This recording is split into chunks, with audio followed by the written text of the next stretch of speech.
Good evening, ladies and gentlemen. My name is Mike Dobbs. I'll be the moderator for this debate here at Western New England University. And this is the second of 3 debates that Focus Springfield is presenting with the candidates for the upcoming election. Tonight, we're going to be doing the City Council at-large candidates. I just want to say historically, being an old man, I cannot remember a time when we had 20 candidates for the City Council at-large positions. This is absolutely historic, and I think that it's indicative of the health of the democratic system in the city of Springfield. We have a lot of people who are committed to running and serving the public, and I think they should be congratulated. If you want to give them a round of applause to begin with, that's great.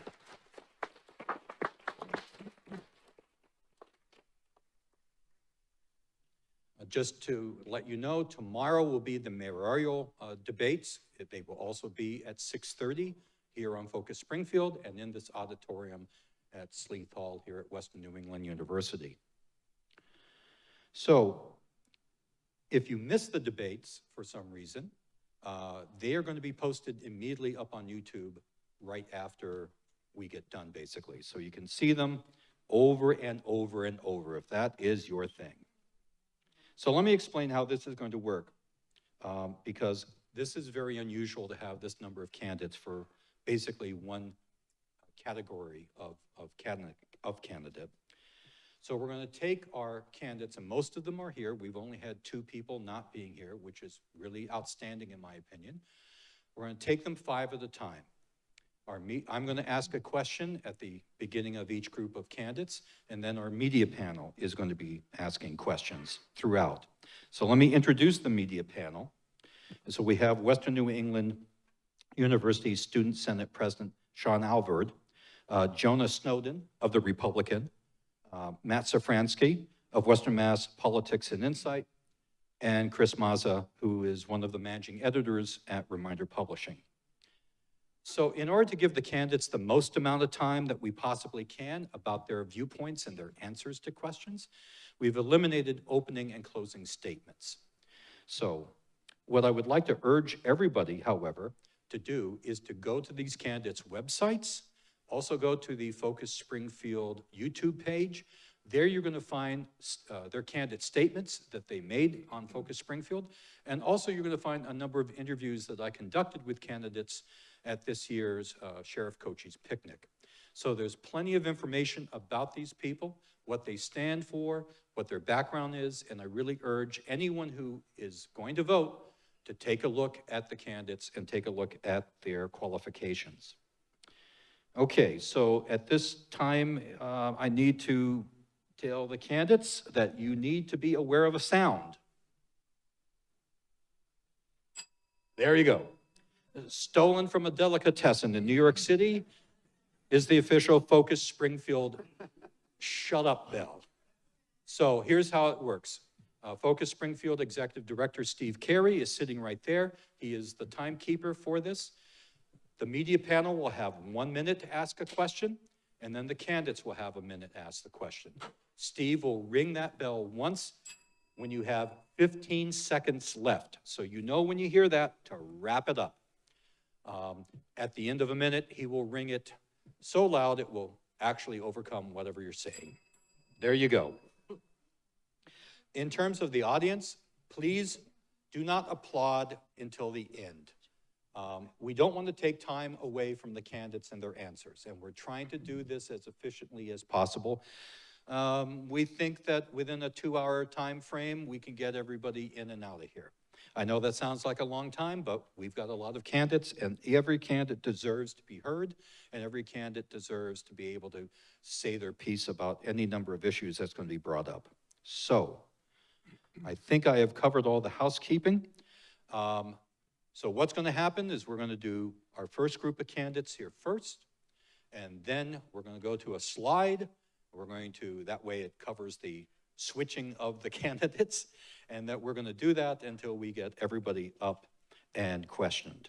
Okay, so to introduce this group of candidates, it's Juan Carabello there at the end, Nicole Coakley, incumbent Sean Curran, Jose Delgado, and Deborah Fletcher. Okay, so I'm going to start off with a question, and then we're going to turn it over to the media panel. So my question, candidates, is that if there's one thing that I have heard in the 22 years I was at the Reminder about city councilors, is that many people in Springfield don't know how to contact their city councilor, don't have communications with their city councilor, don't see their city councilor.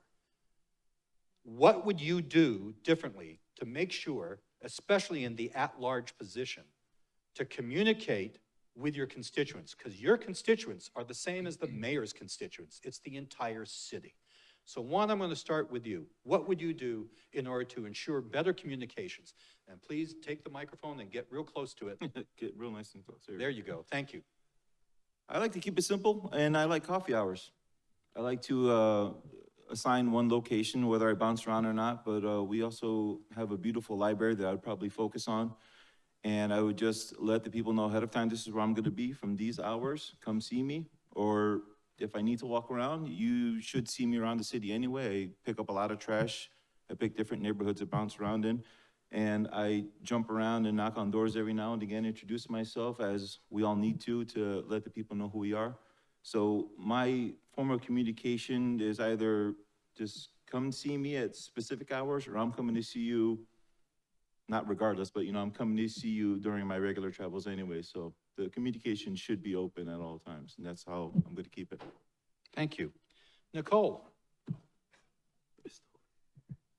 Yes, I agree. And me running for city council at large is getting a lot of communication out to the community, because a lot of people in our community had no idea what city council did, who city councilors were, or where they came from. So I had to make sure that I went out and gave them the information that they needed. So what's important for me is that they have an easy access to getting to me. On the back of every card I pass out, it's my personal cell phone number. I want to make sure they know how to get in contact with me directly.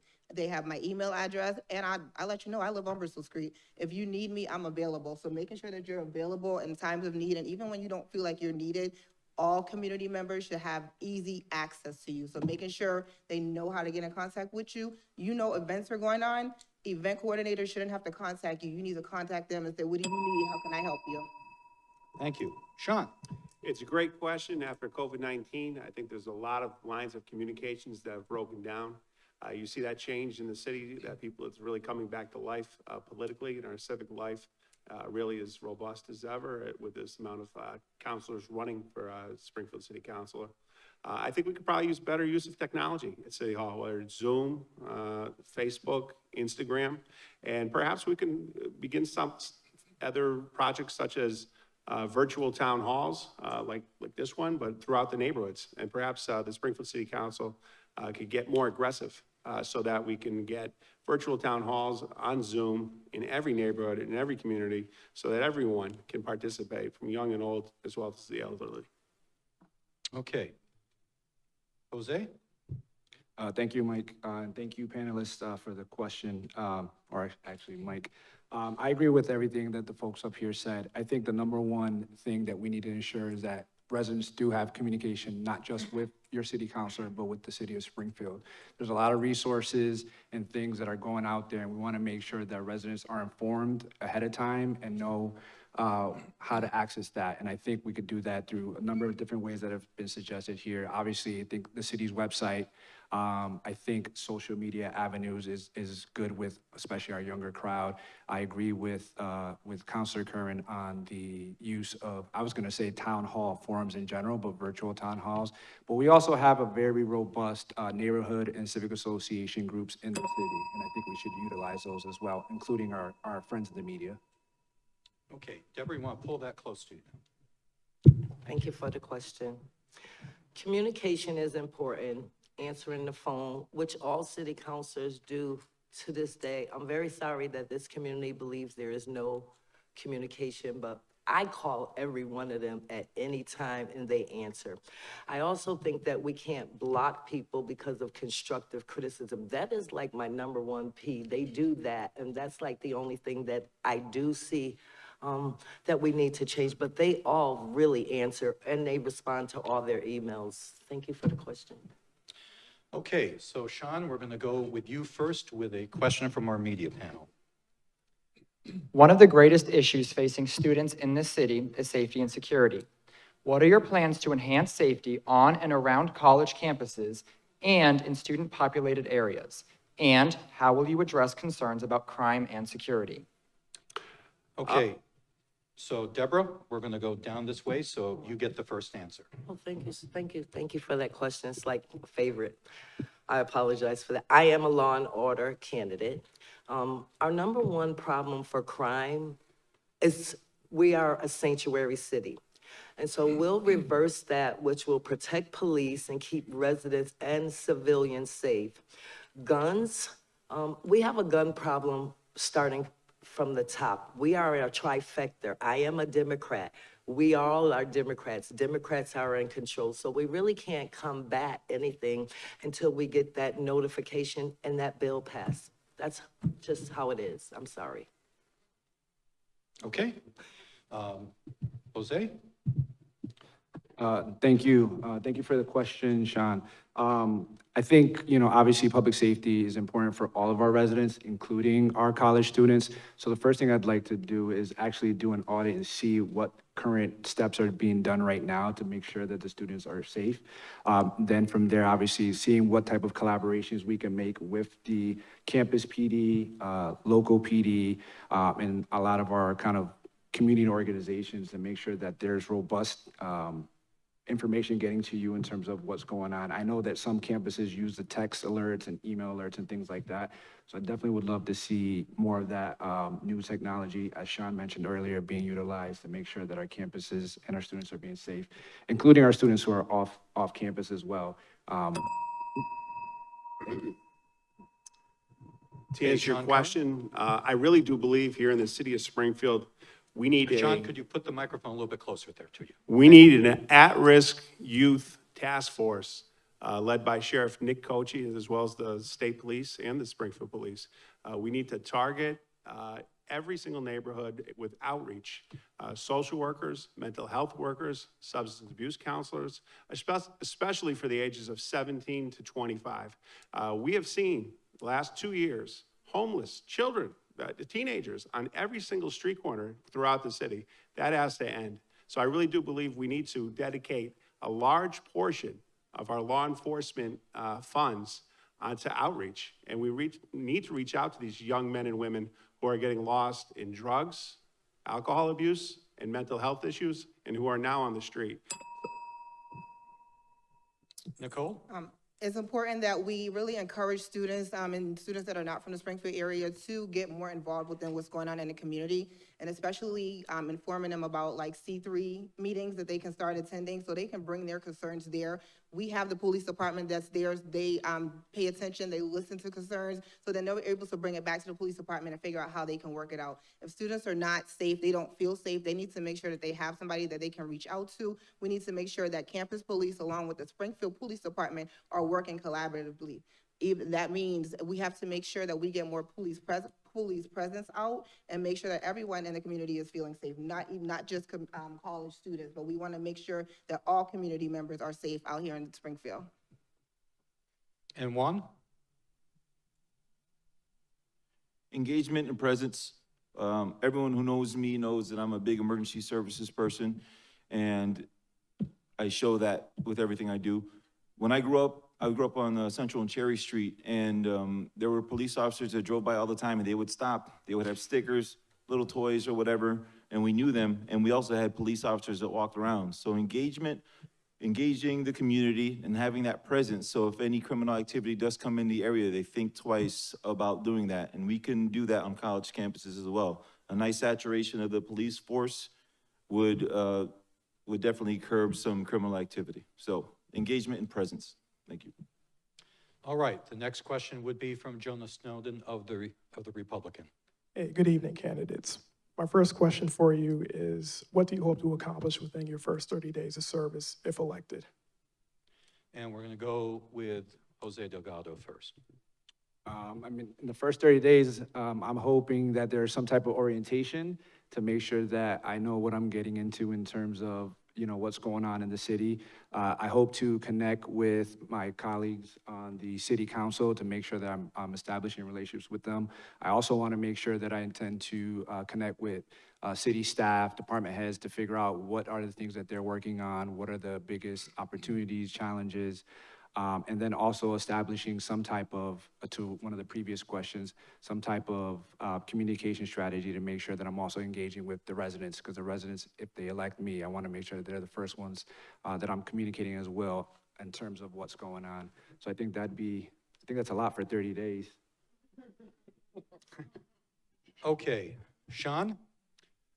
15 years ago, when I was elected, I led the charge to help bring the Financial Control Board here to Springfield.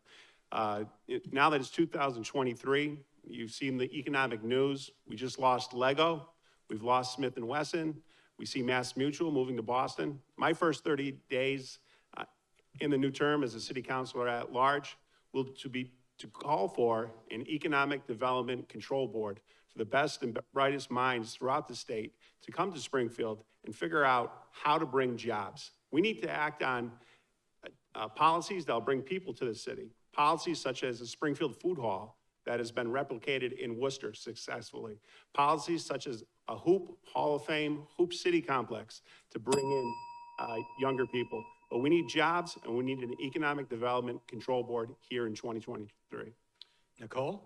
As we all know, gun violence is a major issue and concern here in the city of Springfield. So most importantly, it's bringing community members to the table and having this conversation about gun violence and seeing how we all can work together. If we know we have organizations such as ADMA out here that's trying to bring in work, that's trying to bring in resources, that's trying to bring in, strategically bring in ideas, we need to reach out to them and figure out how we can work together. I understand there's certain individuals that are invited to tables, but now as a city councilor, we have that power to create our own table and make sure we bring organizations and community members there to have that conversation with. And not only have a conversation, we need to put an act in place. So when we leave that table, we already know what we're about to work on and we're gonna start getting it done the next day. So we need to make sure we get it done and put a crosswalk downtown across from the library. Thank you. Juan? Increase safety. We have to create the bridge with the community, have a nice fruitful conversation about our relationship with the police force and the fire department.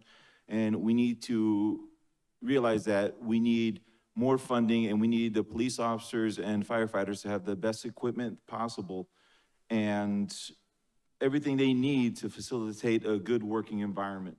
And not only for us, God forbid we have to press those numbers 911, but also for the safety and continuance of the fire department and the police force. So safety and communication with the general public. Thank you. And Deborah? Thank you for the question. First 30 days, we must resolve misinformation. I'm really sorry, but there's a lot going on and a lot of people don't know. We already have all these programs in place. My opinion is the youth that we're talking about who are underprivileged, well, our colleges community are open. So we will enroll all of those students. When you give an individual who is poor like me an opportunity where they can see a different vision, there goes the crime rate. Our youth don't really have opportunities. Yes, there's a whole lot of organizations, but in my opinion, they are not working. And so that's what we will remove. Homelessness is my pet peeve. Everybody knows that. Okay, thank you very much. Okay, the next question is from Matt Safransky. Good evening, candidates. Everybody is probably very much aware of the lawsuits that involve the police department. However, there have been a number of lawsuits also involving the fire department, particularly in terms of employment and discrimination. So my question, but it also reflects some broader concerns within the workforce itself. The council does approve labor pacts. So I'm curious, do you believe the city could do more to improve the workforce, improve the conditions of working for the city, and what would you do on the council in furtherance of that? Okay, Sean, you have the first whack at that answer. Well, I think the fire department and the police department obviously have recognized that there has been in the past a problem, and they are trying to create a prescription for change. And I do think the recruitment of younger officers with a different mindset has added to a more positive workplace culture. But I do think for many officers and firefighters that perhaps might find themselves in a situation where their complaints are made against them, obviously continued workshops, and if need be, progressive discipline, and if need be, further action against them. But I do think for the most part, since I was younger, the Springfield Fire Department reflects the diversity here in the city of Springfield, and that's happening for the police department as well. Nicole? They're with unions, so it's important to get the union involved. Sit down and have a conversation with union leads and see where they're at and how they feel about the situation. How can we work together? Because it's easy for us to put in laws and try to change up policies, but we need to work collaboratively as community members, community partners, constituents. We all have to figure it out together. So making sure that we bring the union in every decision that we're trying to make, it makes things easier because we're not there at the table bickering and trying to figure it out, because we already had this conversation and we're all in agreement on how we can make things better and make sure that the work environment is safe for every individual, because everybody wants to come to work and go home safely. So how can we figure it out together? It's sitting down and having a conversation. Okay, Juan? Recruitment. I don't think you should have to live in Springfield for 10 years to work here. I think we should cast a wider net and get more qualified candidates within the Springfield workforce. I think if you want to live outside of the city walls, that's okay with me, as long as you bring the heart to the table. You go anywhere and there's a police officer, whether on vacation or not, doing whatever he's got to do. If there's an emergency, he's got to react to it. If there's a firefighter in the same situation, he's got to act to it. The reason people come into these jobs is because it's within their heart to do so. I want to do better for you. That's what I'm going to do. Where I live should be irrelevant. So increase the net for the recruitment pool and we'll get better people to work for the city. It's that simple. Okay, Deborah? Thank you for the question. Misinformation. Our police department has been fully funded with everything they need for recruitments, for equipment. Our fire department have been approved for a whole bunch of money for their equipment, their back pays. I won't talk about anything that is pending, because I do know that most of those firefighters have retired. So I don't know, but I do know in the city of Springfield, my cousin is our first Black chief, Tyrone Denson. There is no problems in our fire department or our police department. DOJ is in charge, and when DOJ is in charge of our police department, you cannot keep intervening. And Jose? I'm sorry, I'm gonna need you to say the question again, because I thought I understood it one way, but then it went another way. Because I want to be able to answer the question, not get around the question. So most of the attention with the lawsuits have been around those against the police department, but there have also been a number of lawsuits involving the fire department. What does the city need to do to be a better workforce environment for the people that work for the city? And what would you do as counselor in furtherance of that? All right, so it's a kind of a two-part. So first of all, I think any one lawsuit is too many lawsuits. It's costing taxpayers money. That's the first thing. So we need to work on different avenues of trainings that many of my colleagues here have mentioned. I think if you want to work in the city, I feel like you should be invested in the city. I think that, you know, we do have a shortage of folks within the police and fire, and I understand that. So we have to do all we can to incentivize folks to actually work here. I also think that any folks that are doing any misconduct should be held accountable, and I don't think they deserve to represent the city and protect the city. So I think trainings, whether they're kind of any kind of diversity training, cultural trainings, or sensitive trainings, I think that's the thing we need to be bumping on our folks. Thank you. Thank you. Chris Mazza of The Reminder. Good evening, candidates. How would you assess MGM Springfield's compliance with the host community agreement to this point? And how would you encourage its continued compliance or improve the compliance? Nicole? I mean, assessing anything, you ask the community members, how do they feel about it? Most of them weren't even happy to know that MGM was coming here, and we were definitely not happy about learning about all of the funding that's going toward MGM that we can utilize in our community, where we have homelessness, we have hunger here, we have things that we can take care of in our community, but we're investing a lot of money into MGM. So assessing it means asking the community members how they feel, what do they feel that can be done better, that needs to be done better, and doing our research and making sure that we're bringing all of the concerns from community members back to our colleagues so we can figure this out together. Thank you. Juan?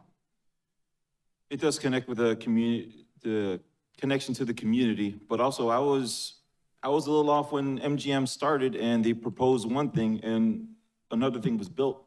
That's when I knew things were off already.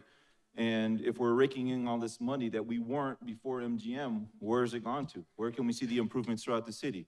So I think we need to go back to the drawing board and hold their feet to the fire because we're not seeing the results that we initially thought we would. That's my idea on MGM. Thank you. Deborah? I'm sorry. Thank you for the question. Have to move that closer. Misinformation. I'm sorry, I have to keep saying misinformation. MGM has allocated to the community host agreement, full throttle.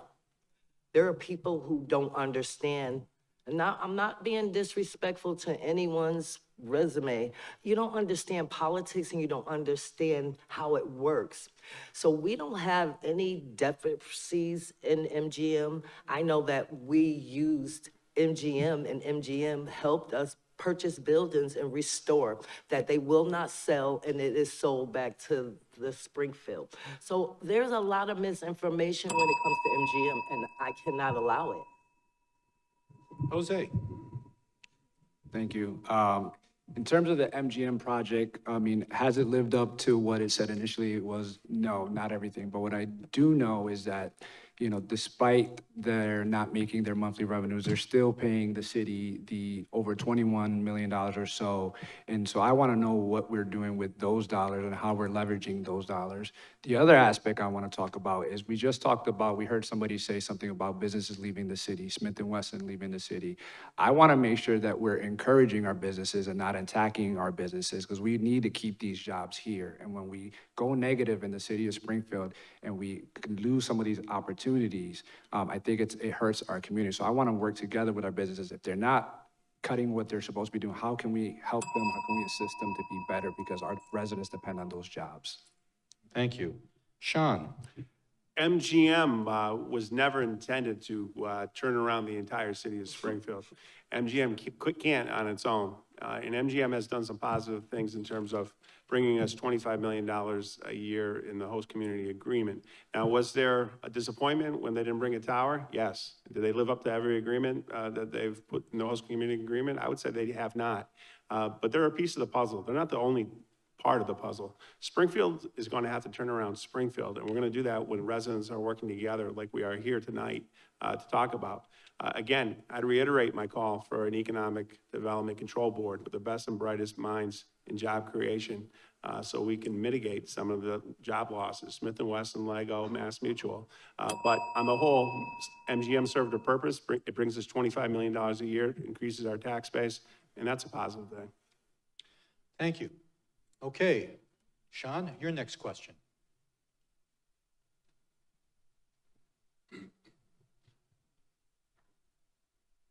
Many WNE students are from Springfield. How do you plan to help our schools and teachers provide a great education for all kids to set them up for future success? Juan, you've got that question first. We need to continue to fund our schools appropriately. We get what we get from the state and we supplement what's needed and that's about it. We need to reinvest into the children. A great example of this is the East Forest Park Library. If you go there, they have things that I would have never thought to have as a child, including 3D printers. That's the type of involvement we need. That's the type of spending we need. And we need to connect the kids with the future opportunities that we don't even know exist yet. We need communication and connection with the youth. Thank you. Deborah? Could you repeat the question, please? Many WNE students are locals from Springfield. How do you plan to help our public schools and teachers provide a great education for all kids to set them up for future success? Thank you for the question. School funding, again, misinformation. School funding is like, Maura Healey has put so much school funding here in the city of Springfield for mental health and for the college students to have internships in any department in the city of Springfield. And so with training, we can't talk about apprenticeships because I gave out like millions of OSHA licenses and we haven't used those apprentices yet. So I think that you should not worry, no student should worry about getting a job in the city of Springfield or having any less connection, but we can remember that recruiting is difficult. Jose? Thank you for the question.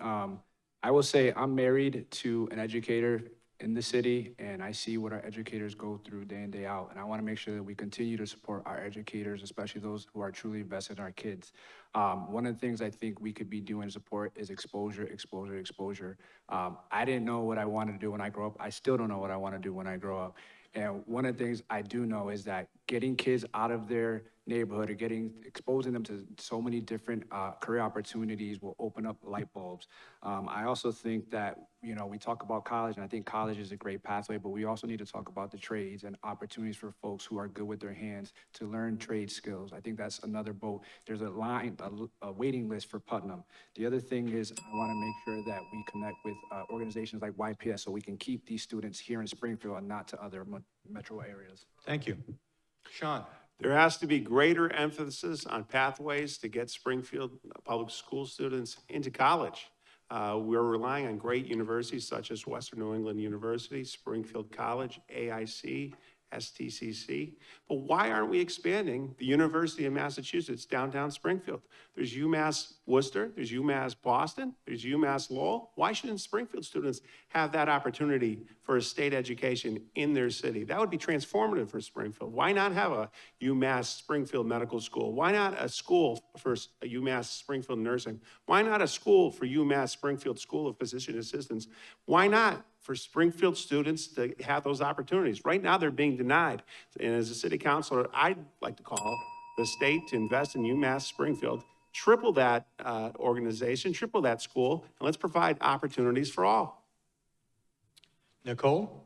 As a city councilor, we focus on budget and different things like that. So the most important thing is to connect with school committee and see how we can work together and see what they're already working on and how we can be more supportive of what they need to get done. I also would like to connect with schools on an individual level and assess them, because not every school needs the same thing. So we need to see where each school is at and what the requirements are and what they need help with and how we can be more supportive for them. My kids went to the High School of Commerce, and that's one of the schools that people say is a bad school, but they're all gone off to college now. So it's more important to be more supportive, make sure funding is being invested in all the schools and not just a particular school in a particular area, because all of our kids are going to different schools. So it's important to make sure that we are working together in the city of Springfield. And thank you very much. The next question is from Jonah Snowden. How do you plan on assisting and strengthening the relationships between the police department and the residents of Springfield? And the first answer goes to Deborah. Thank you for the question. It's fortunate that I have a fruitful relationship with everyone in City Hall. I am Community C3. I'm the last class, number 42, of Citizens Community Policing in the city of Springfield. I am security over 10 years. And so I know everybody in the city of Springfield, so we've never really had a problem with communication. It's when the people trust you, they will talk to you. Okay, Nicole, did you need the question I need to hear the question repeated? again. Let's- How do you plan on assisting and strengthening the relationship between the police department and the residents of Springfield? Okay, so Jose, you've got that next. Well, I've been fortunate enough that I worked as an aide back a few years ago, and actually was part of the original North End C3 initiative. So I got to see that firsthand and in work, and the wonders that you can have with strengthening those relations with the community when you can actually trust the police. And I think them seeing the faces of our law enforcement, getting out of their cars. I've heard somebody say it before, getting out of their cars, walking the streets. Well, they need to do more than that. They need to be in the community events.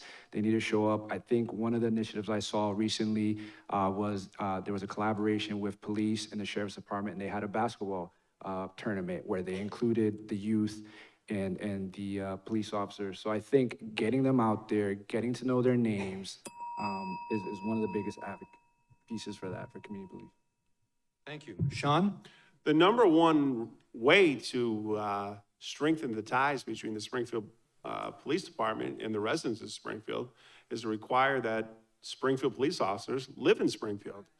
We have, throughout this city, have made it commonplace that many of the department heads don't have to live in the city. We have a housing director, doesn't own a house in the city. We have a library director, doesn't live in the city.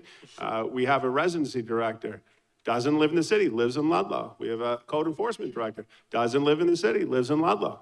Let's demand that the police captains, police lieutenants, police sergeants live in our neighborhoods. And when you live in a street where you know that a police lieutenant, a police captain, a police sergeant lives in the neighborhood, same for the fire department, you can walk down the street and you'll be a greater bond with that, the Springfield Police Department, a greater trust, and I think a stronger city. And Nicole? As a council, we need to think quick and act fast. Don't wait until something bad happens and say, then we need to do this. We already know these problems are already there. We already know we need to make sure community members are connected to our police department. As the admin for Mason Square C3, we do a lot of work in Mason Square and throughout Springfield to make sure community members are aware of who the police are that are working in their area. We make sure that the sergeant comes on, he lets us know what's going on, how to get in contact with them. So easy access to all of our police department is really important. We got to make sure we do that. Back during George Floyd incident, we created, along with some other organizers, unity in the community that connected our youth in the community to police officers where they got to play basketball against them. We bridged that gap so they don't think that all police officers are bad. And thank you very much. Okay, our next question is from Matt Safransky. Oh, I'm sorry, Marsh, sorry. No, I'm trying to connection. keep track. Connection, we do have a lot of civic associations that have meetings on a monthly basis, and the police officers do show up there. I do like them going around, getting out of the vehicle, showing up at events. And I do advocate for the recruitment outside of the city because we have the residency in place now, and we are at record numbers of murders. If we recruit outside of the city and get a greater populace, a greater quality of recruit, we would have better police on the streets and working through it. I have to disagree with that. I want a Springfield Police Department, not a Sean, Wilbraham. There isn't time for rebuttals, I'm sorry. That's okay. Thank you. Okay, so, not, That's right, Sean, I got your back. Sean. one, you got another 30 seconds here. Oh, I just wanted to have the public engage in the civic associations and understand that if we cast a wider net and get a better quality of recruit to work for Springfield, it doesn't matter where they live. They're gonna bring that quality to the streets of Springfield and engage with our populace and show those youth that they can grow up to be a quality police officer, and they're gonna bring the heart to the city. That's what they're doing. They're going from their home and they want everything to be safe. They're gonna want the same thing for their own community. They're gonna want it for everyone. That's what they become police officers and firefighters to do, to make everyone's life better and safe. All right. Just so the candidates know, if you want to address something that another candidate says within your answer when I call you, that's fine. You don't mind, a little healthy discussion and maybe disagreement, but we just got to keep it within the allotted time. Okay, so next question is from Matt Safransky. Candidates, of course, you're running citywide, and in fact, the mayor's race features candidates from almost every corner of the city, and one big issue there has been neighborhood development. So my question to you is, how will you ensure that all corners of the city are receiving neighborhood development, whether it be form of economic or infrastructure or the like, once you are on the city council? Okay, and Jose, you've got the first answer. Can you repeat that one more time? Sorry, Sean, you distracted me a little bit. As citywide candidates, you'll be representing the entire city, so please describe how you would advocate for every neighborhood in the city, in every corner of the city, to be, receive development, whether in the form of economic, infrastructure, or the like. No, I totally agree with that statement. I think one of the things that we've been focused on for several years is downtown development, which I think any urban city the size of ours should have a thriving downtown that has, you know, you can live, work, and play. But I also don't think it should be at the detriment to our neighborhoods. We have 17 beautiful and distinctly different neighborhoods, and I think each one of them also has their own kind of business hub. And so I think we should be finding ways to invest in all of them. And I know that there's CDBG funding out there, but some of the neighborhoods don't qualify. So we have to do a better job at looking at the budget to see what resources we have that we can reallocate to some of these neighborhoods. Because I want to make sure that folks that live in, you know, in Mason Square North End have the same quality of life of folks in East Forest Park and 16 Acres. Thank you. Sean? That's a great question. I do believe that we do have to do a much stronger job of allocating resources to the neighborhoods. There has been a great emphasis on downtown, and rightfully so, but I do believe other neighborhoods, let me give you a neighborhood, for example, in the North End. When you come over the North End Bridge, that bridge and those medians, I don't think they've been painted for 25 years. There's rust, there's overgrowth, there's not a lot of maintenance. I do think that we have to have, throughout every neighborhood, basically a list for maintenance and development issues that need to be addressed. Secondly, what I do believe is the city should begin a facade grant program, a Department of Facade Grants, to go through every neighborhood and provide businesses new sign, new frontages, and let's clean up the neighborhoods that have been neglected aesthetically over the last year because we've been focusing on downtown. Nicole? I would suggest bringing community members in on the conversation and making sure that they have input on things that we are deciding that needs to be done. Assessing the needs of each community is really important. We got Homer Street School, and I got community members asking me, what's gonna be done? Do we have a say-so on that? I don't know, but I'm gonna figure it out, because we should have a say-so on that, because right now we need a whole community center for our kids to have to go to, because they don't have that right now in that area. So it's important that we bring community members in on the conversations so we can make sure that we are catering to what the community needs and not catering to our own personal needs, because we have the community members that are really important, and we need to make sure that they know that their voices are being heard, and we need to have easier access to funding opportunities. We don't want these to be a secret. If the funding is out there, we need to make sure that all communities know that it's out there. Juan? Equity. We are at-large candidates, and we should be going to civic association meetings across the city and understanding what the neighborhood needs. We are a city with 2 main streets, and we need to make it appear and look and function as a well-oiled unit throughout the entire city. And there are pieces of the city, like the North End, like Indian Orchard, that feel like the city doesn't even realize they exist anymore. We need to go to those neighborhoods, those civic associations, understand what the people want and deliver it to them. And Deborah? Thank you for the question. Ward council meetings, they connect with every resident or every issue in every ward. And so City of Homes is Ward 4. That is Jeff Hamilton. Jeff Hamilton is in charge of economic development. What I do know is this community did not come out when we had the tornado for the funding. It was only Sal and I and Melvin Edwards, and that was Florence Street.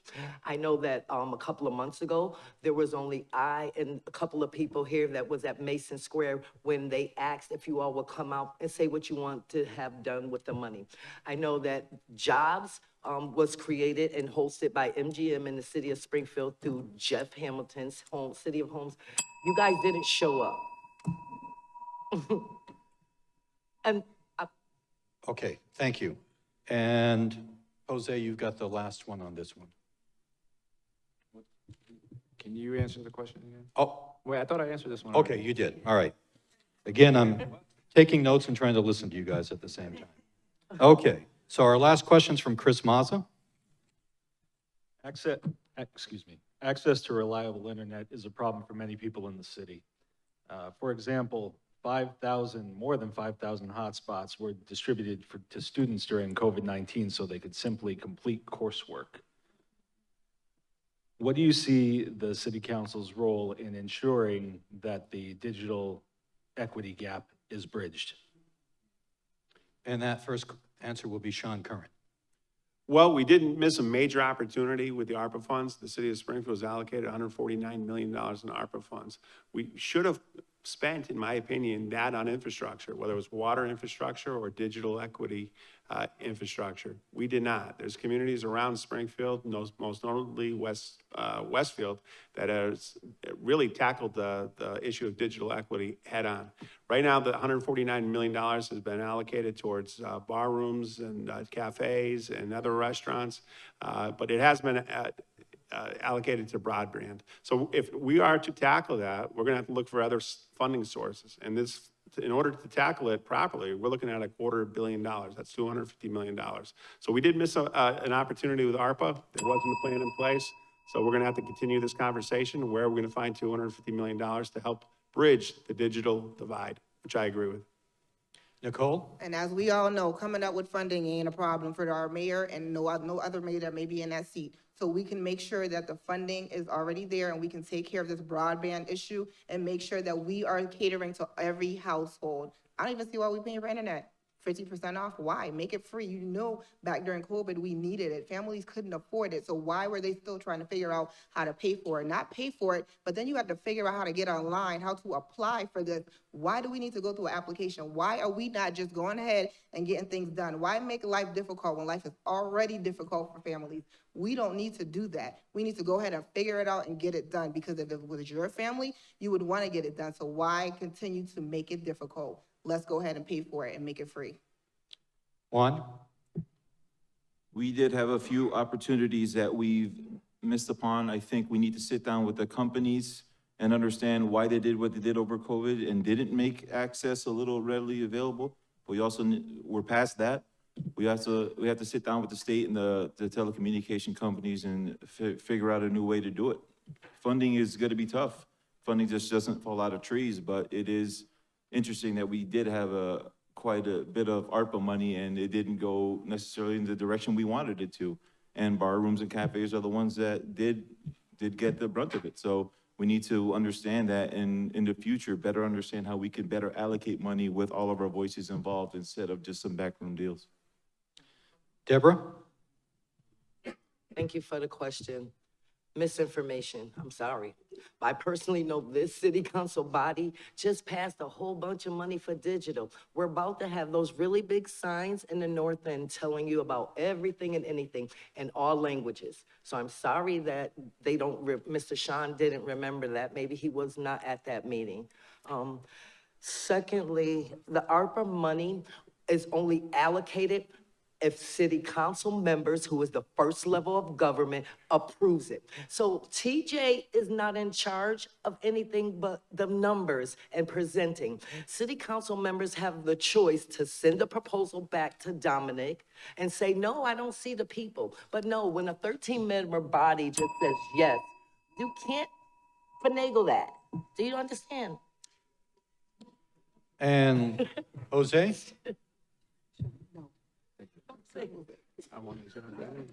Sorry, I had to refrain my, can you ask the question one more time?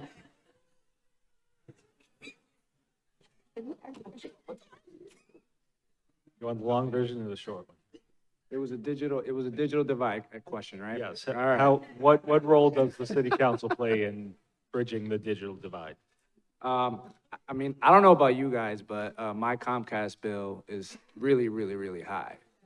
And so I'm sure that they're making a lot of good money, and I want to see that those efforts here, particularly in Springfield, get out to those folks who don't have access to it. I had the opportunity of working with Governor Baker, and one of the things that we did do is audit the different areas in the state that didn't have that. And there are communities in the Berkshires that don't have internet. It was a huge problem, but we got it done at the state level, working with the cable companies.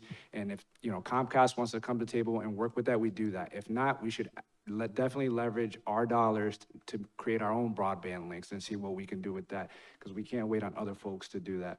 And I agree with the leveraging of the ARPA funds.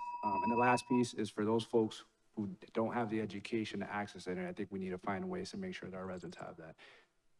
All right. Ladies and gentlemen, this is the first group of at-large candidates. Thank you very much for your answers. So we're going to take a little break. Yep.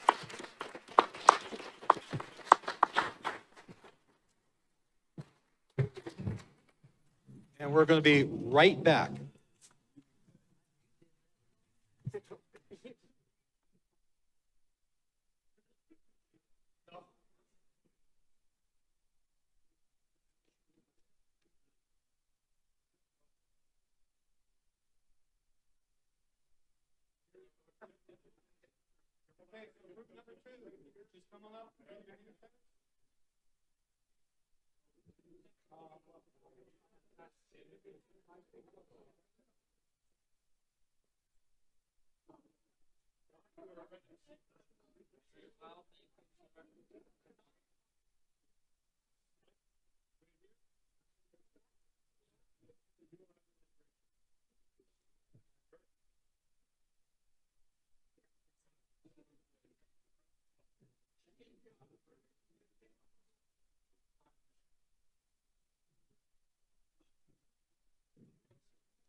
Juan, please, thank you.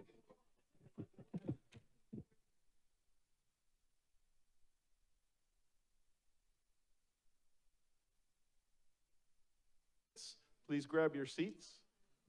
Thank you very much.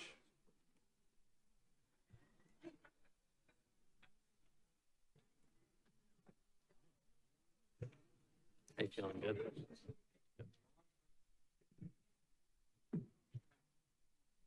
And we will be going live again in 5.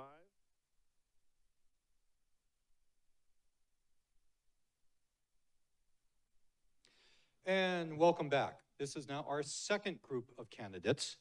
So going from that end of the table to this end of the table, we've got Lynn Gasquet, we've got Drew Keaton L, Juan Latore, Mike Lee, and Jerry Martin. And I mispronounced the name, it's Gasque. Sorry. It's Linnell as well, not Lynn. Oh, okay. All right. I'm going to start off with the question. It's going to be different from the last one because that's my privilege. Okay. In the last group of questions, we talked a little bit about equity of development throughout the city, which I live in Maple High, Six Corners, by the way. The only way we got economic development was the tornado. I'll just be real frank with you. Okay? So, and I've been there since 1990, so I know how the neighborhood has changed and gone up and gone down, and now it's going back up again. However, downtown is still a very big issue. So I'd like to pose to the group, and we're going to start with you, Jerry. Gary, right? No, Jerry. Jerry, got it the first time. We're going to start with this question.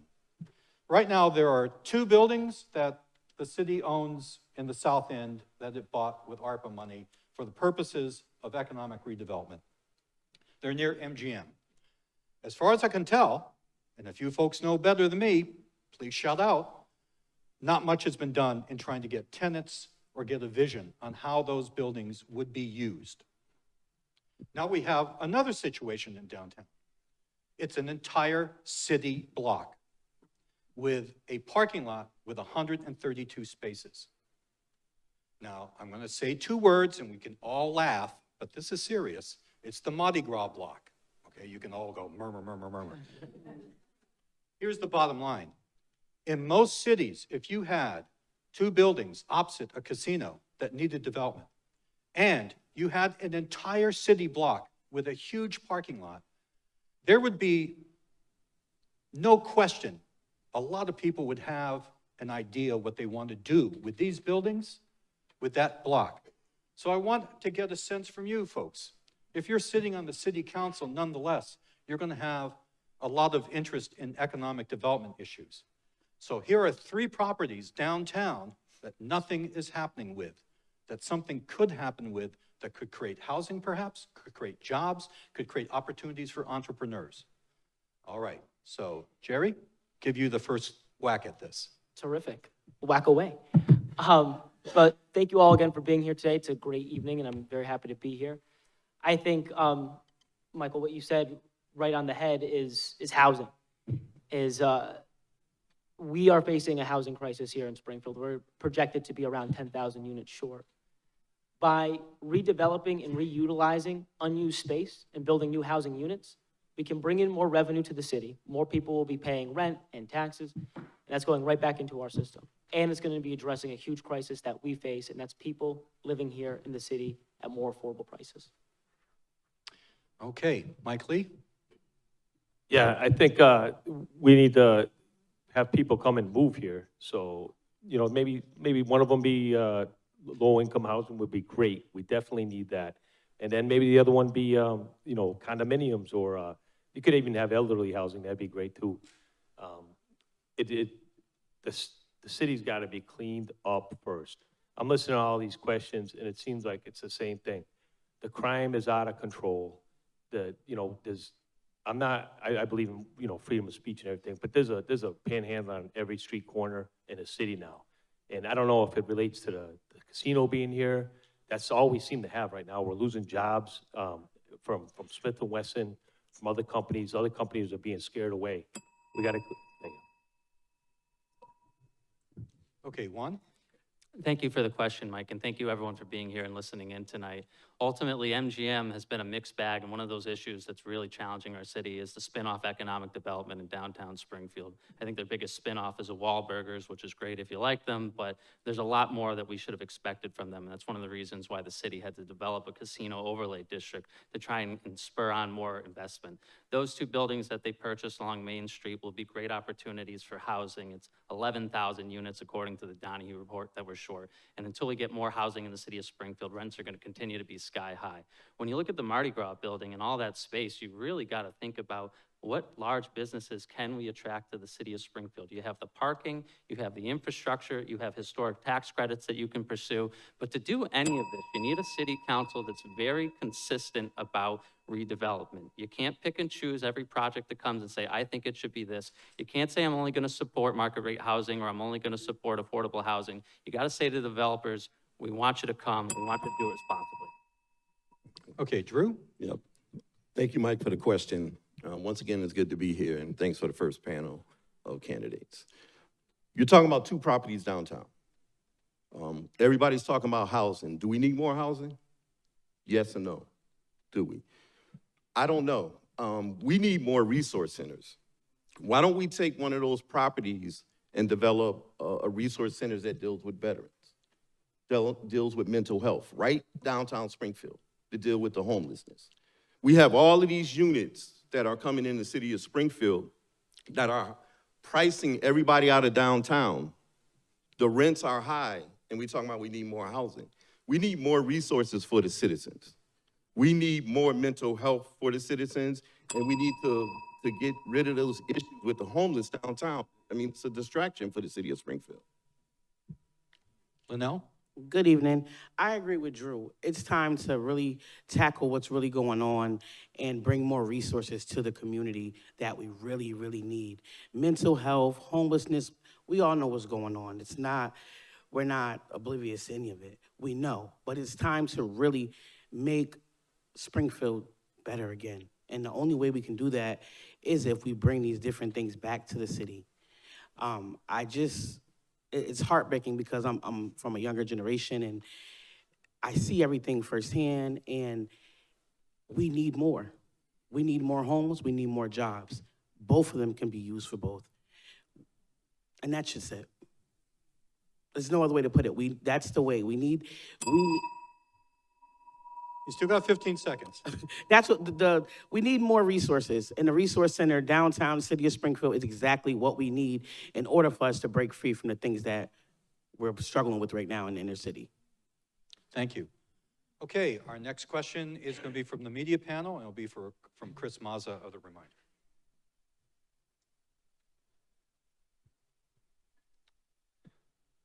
The city of Springfield currently has an issue with police recruitment and retention. The police commissioner recently reported that about half of what is needed, it was expected to pass the most recent academy class. How do you see the city being able to alleviate this issue and get a fully operational police department that is adequately staffed? Okay, the first answer goes to Mike Lee. Yeah, you know, when you're growing up as a kid, everybody wants to be a fireman and a cop. And, you know, I'd say kids still want to be a fireman, but they don't want to be cops. They see what's going on in the country. There's an anti-sentiment towards police. You know, I know there's some issues, there are some serious issues with the police, you know, with the things that have happened in the past. But, you know, 99% of these guys want to do a good job and go home safe at night and see their kids. You know, I agree with Juan. I don't think they should have to live in the city. But I do think that maybe we could do something like, okay, you're not going to live in the city, but you go do a sports program. You do a community, like a few hours, 10 hours, you know, a week or something. You do something for the kids to help them out. Compromise a little bit. Okay, Juan? Thank you, Chris, for the question. You know, in the 1970s, we had a consent decree in the city of Springfield because the city department did not look like the growing diversity of the city of Springfield. And that was recently lifted because we've achieved parity at the officer level so that our officers look like the city of Springfield, and we're going in the right direction on the leadership.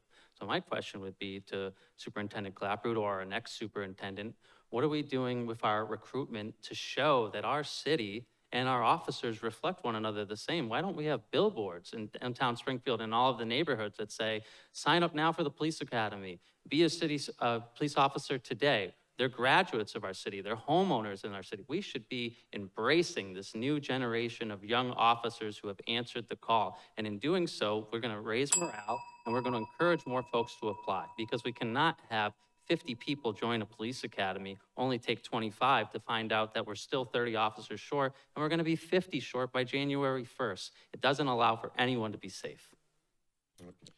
Drew? Yes. To me, I would have to ask the question, what are the recruitment process and who are they recruiting? We have individuals in the public school systems I know would want to be police officers. I do agree with Sean on this piece alone with residency. If we would tackle our own students and we would focus on our own community like other communities do. It's hard. I can't go to Agawam, Long Meadow, and be a police officer just like that. I have to live there. It's residency. Here, it needs to be more recruitment in the high schools.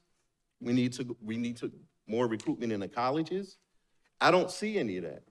We did have a team, when we had a radio show, we did have a team to come on to recruit. But I haven't seen too much recruiting when it far as, I mean, there's posting, but I haven't seen too much recruiting when it comes to the city, the youth in the city of Springfield. Linnell? The youth is afraid because of everything that's going on in the city. This is the reason why the recruitment level are so low, because they're afraid.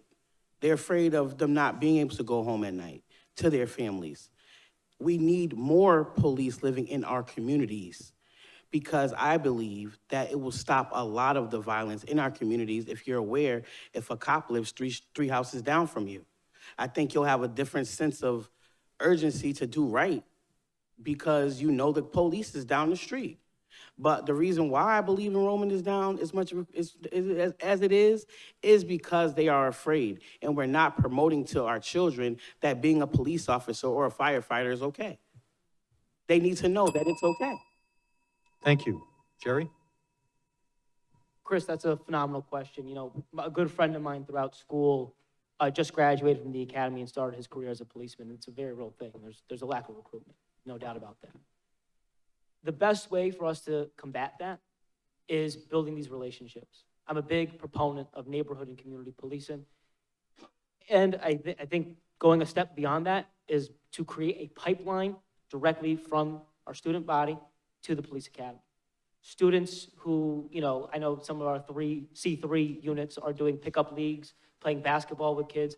Building those relationships is what's gonna give those kids the comfortability, a new understanding of what police work is, and inspire them to take up that mantle, to do the job. So Springfield Police, the FPD, looks like Springfield from top to bottom.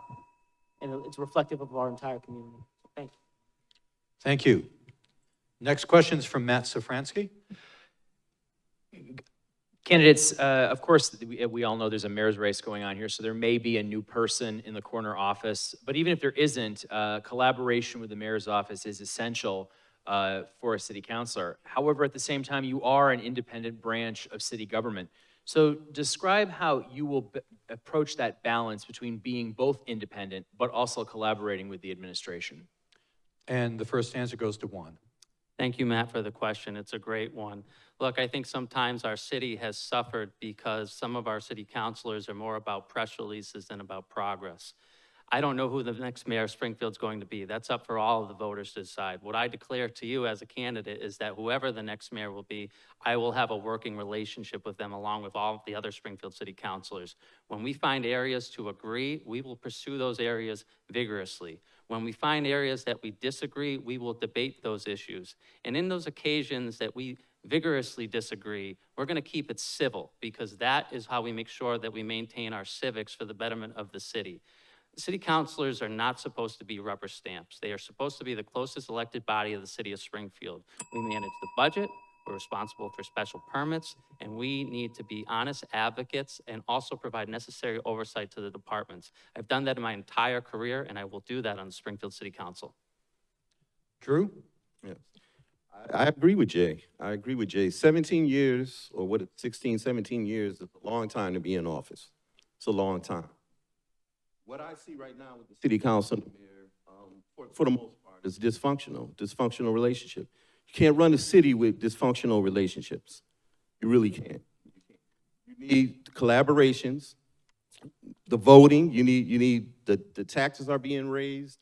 Everybody needs to be on a common ground. Right now, I don't see that. I see a lot of, they're going on there, the mayor's calling stakeholders meetings without the city council's input.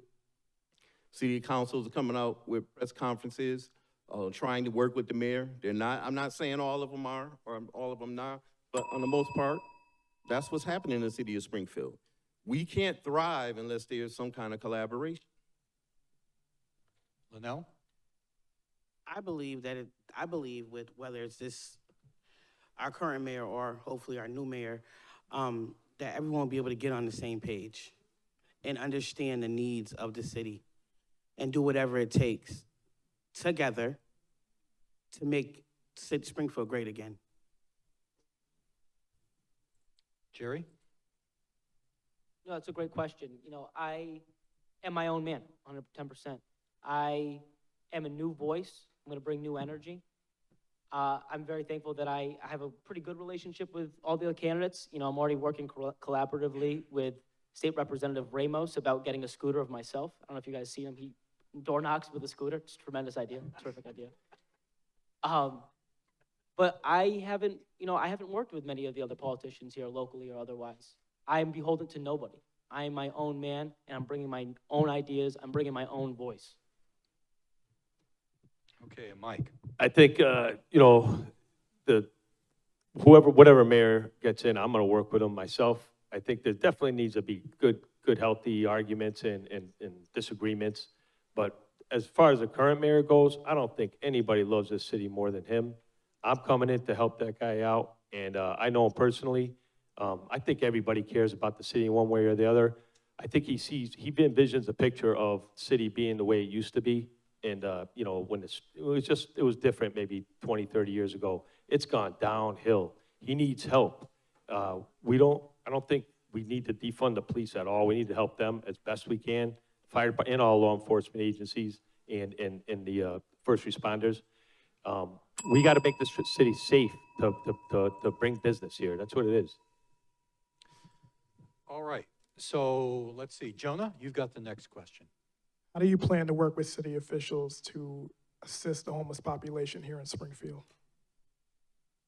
Okay, and the first answer is from Drew. Can you repeat that question? You were low, sorry. How do you plan to work with other city officials to assist the homeless population here in Springfield? That's a great question. We need to find out what we can do with that, where the resources come. Once again, you got these two buildings downtown. One of them should be a resource center for veterans and homeless. We need to find out what resources are allocated. There's a talk in downtown right now, there's a rainy fund. There's money in a rainy fund or whatever, money allocated. We need to find out how as city councilor, how we can advocate that rainy fund money to help out the homelessness. It's very city, it's an issue. Also, we need to really look at, the eviction rates in the city of Springfield. That's leading to homelessness. Also, okay, my mic. Also, Go ahead, you still got 15 seconds. yeah, also, we need to look at all the other individuals that's being dropped off to Springfield that's causing the homeless problem. Because it's not just the city of Springfield, it's people are being bussed in and let go, and we have a homeless problem in the city of Springfield. Okay, Linnell? Could you repeat the question, please? How do you plan to work with the city or city officials to assist the homeless population here in Springfield? It's time to figure out where the funds are and put them in the right places. And all of these abandoned buildings throughout the city, just not downtown, because they're everywhere. The city is a ghost town, in a lot of the inner city communities. Excuse me. I'm not really a public speaker. I'm new to this, so just bear with me. That's what it all boils down to, is to figure out where the funds are and put them in the right places, and let's rehab these buildings and give people places to live. Thank you. Jerry? So I think it's very important to address the cause of a lot of homelessness, and that's being mental health. I think by opening channels of communication, by cooperating with groups like Behavioral Health Network, BHN, creating avenues and how we can work collaboratively to give people the mental health resources they need to prevent these crises that oftentimes lead to homelessness. And I think having a specific training with our police officers to de-escalate and to escort homeless people out of busy intersections with grace and with kindness. So, Mike? Yeah, I've worked with the homeless a lot. I was actually security at the State Street Library when we had Tent City, and they actually dubbed me the mayor of Tent City because I could deal with them and talk to them and try to get them through the day. But they didn't belong in the library screaming and yelling and falling asleep all over the place. So that was my first real good, and just seeing them growing up here and there. They weren't around as much as they are now. I also worked with a lot of them in the jail system at the Hampton County. I was a correctional officer. So I understand the issues and the mental health issues, but what it is they're really kicking the can down to us, down the road, Boston and Hartford. They're sending us to Worcester. They know, and really what the truth is it comes down to sometimes relocate, but you help them as much as you can, but we can't keep on accepting all these people by the busloads coming in. Thank you, Jonah, for the question. I would be important to remind everyone that homelessness and housing insecurity is not a permanent condition. It's a temporary condition that people experience in their lifetimes, all too many people. And I'm proud of the work that I've done throughout my life with organizations like Friends of the Homeless and the Springfield Rescue Mission, because I really think the first responsibility of the city councilor is to understand all the issues affecting people. And that means working with those individuals who are most vulnerable in the city of Springfield. Look, I go back to housing. A lot of the challenges that folks face in their lives come down to instability in their lives. And one of the issues that I'm interested in looking at, that the city of Worcester is looking at and other places, is the concept of tiny homes. I think we need to recognize in our own lives, how could we get our lives in order? How could we care about our health? How could we pursue a job? How could we try to repair our relationships if we don't have a stable place to live in the city of Springfield? The right place to live is a home. It's not in a motel on Riverdale Road and Route 5. And so I think we need to look at tiny houses, and I think we have the space in the city. Thank you very much. Just a reminder, please, make sure that your phone is either turned off or silent. Okay. You get to stay after class. Okay, the next question is from Sean. Many of you discussed the pipeline for students to enter the police department.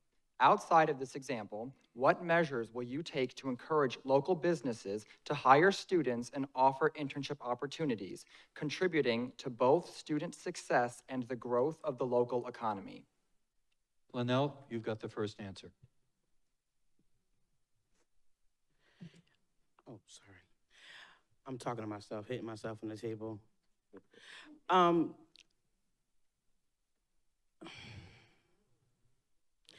I believe that if in the midst of them, they're continuing their education, they're able to do different externships at different community businesses or organizations, and just get a feel of what the needs really are. They'll be able to just bring more. You know, a lot of people aren't aware of different businesses or organizations and what they offer for the community and for whatever their desire is of doing. We just need more resources. Thank you. Okay, Jerry. So, Sean, as a 22-year-old, I feel your pain, man. You know, getting a job right outside of college, it's a hard thing to do. But what I propose and what I'd like to get done in my first 30 days, wink, wink, Jonah, is a small business working group in the city council. And I want to be able to bring members of the Chamber of Commerce, civic association leaders, city council members, business owners, to come to the table and organize great ideas for startups for businesses and continued success. And I think a great thing to incorporate in that conversation is what would staffing look like? Can it look like people like you and me? Can we get young people? And how can we incorporate them to be the future of our economy and the future of our city? Okay, Jonah? I'm sorry, I believe we have two more questions. Oh, yes, Mike Mike, and then sorry. myself, thank you. Yeah, the local colleges have been integrated into Springfield area since I was a kid. I remember Springfield College kids living upstairs from me, mostly the football team, and my mother would yell at them, you know, keep it down up there, you guys. So, but definitely get these, you know, more integration with the city itself, you know, the students, the college students, and get them into the different jobs in the city. Get them in, show them, walk them around the police department. Get them in there as cadets, maybe. Get them into, you know, even the jail system. Show them what that's about.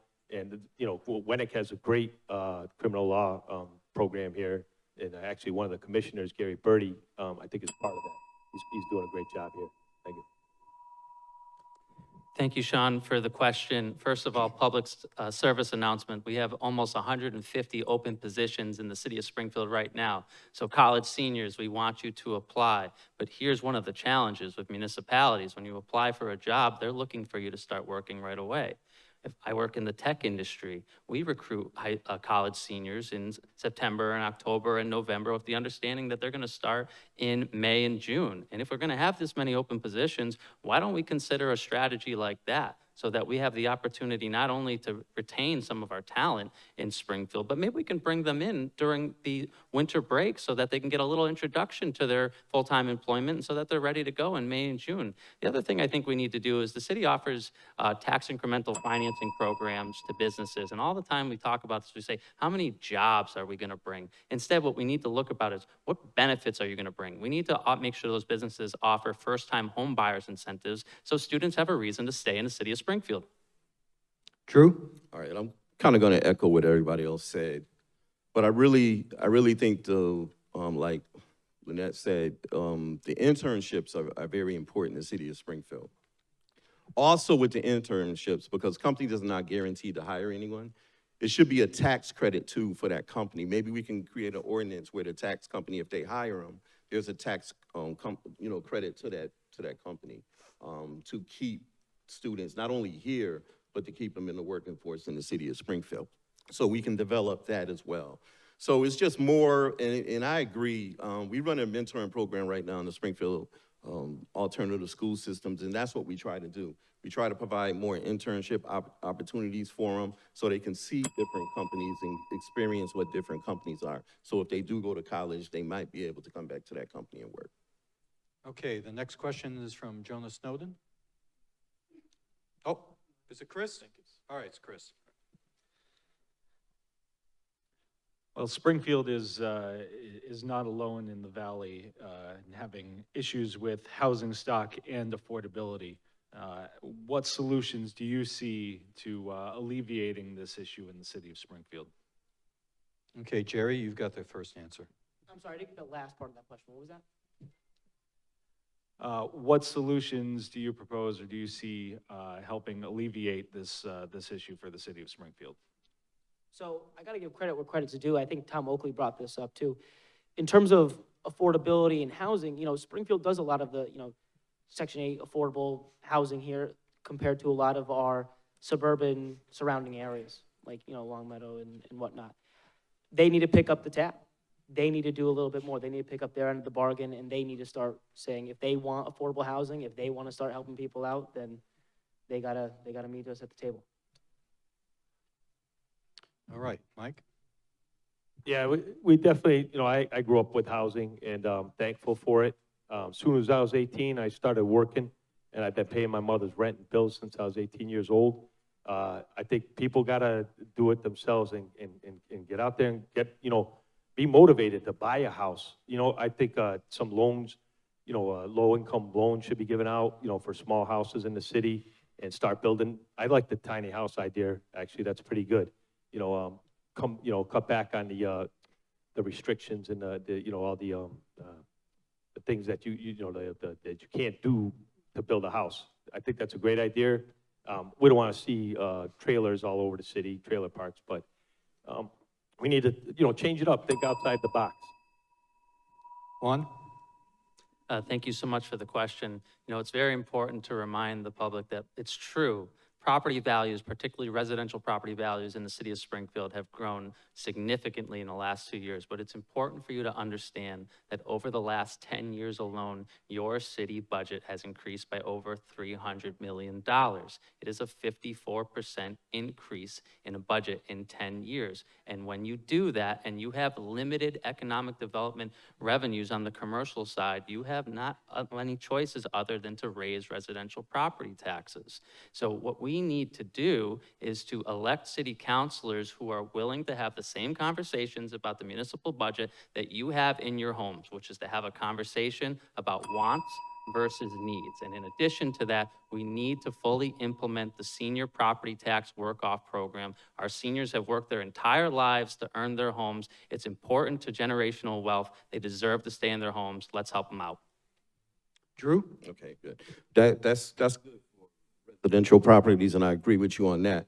But for the rental properties, so a lot of, if you look at downtown, you look at other areas, there are developers that's coming in that's buying a lot of these rental properties. So with these rental properties, the rent has gone up 2 and 3 times a year. I just heard from somebody who just told me that. How is that possible? How are they even getting permits? How are they even coming into the city buying up property and raising it? So that's an issue in the city of Springfield. So as the city councilors, as a group, we need to collaborate and find out why is this happening? Why are we letting this happen? And we don't have to always vote yes to these developers unless they provide incentives for the people that stay in there and guarantee that they're not going to raise the rents. Linnell? I agree with Drew. It's unfortunate that every time you look around, we have new developers throughout the city bringing different type of housing, and it's housing that no one can afford in the communities that no one really wants to live in.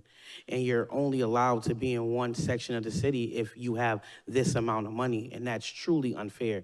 So it's time for us all as a collective to figure out how we can get to the bottom of that and how we can bring it back to what it used to be, because it's unfair. It's unfair, and people are homeless because of that reason right there.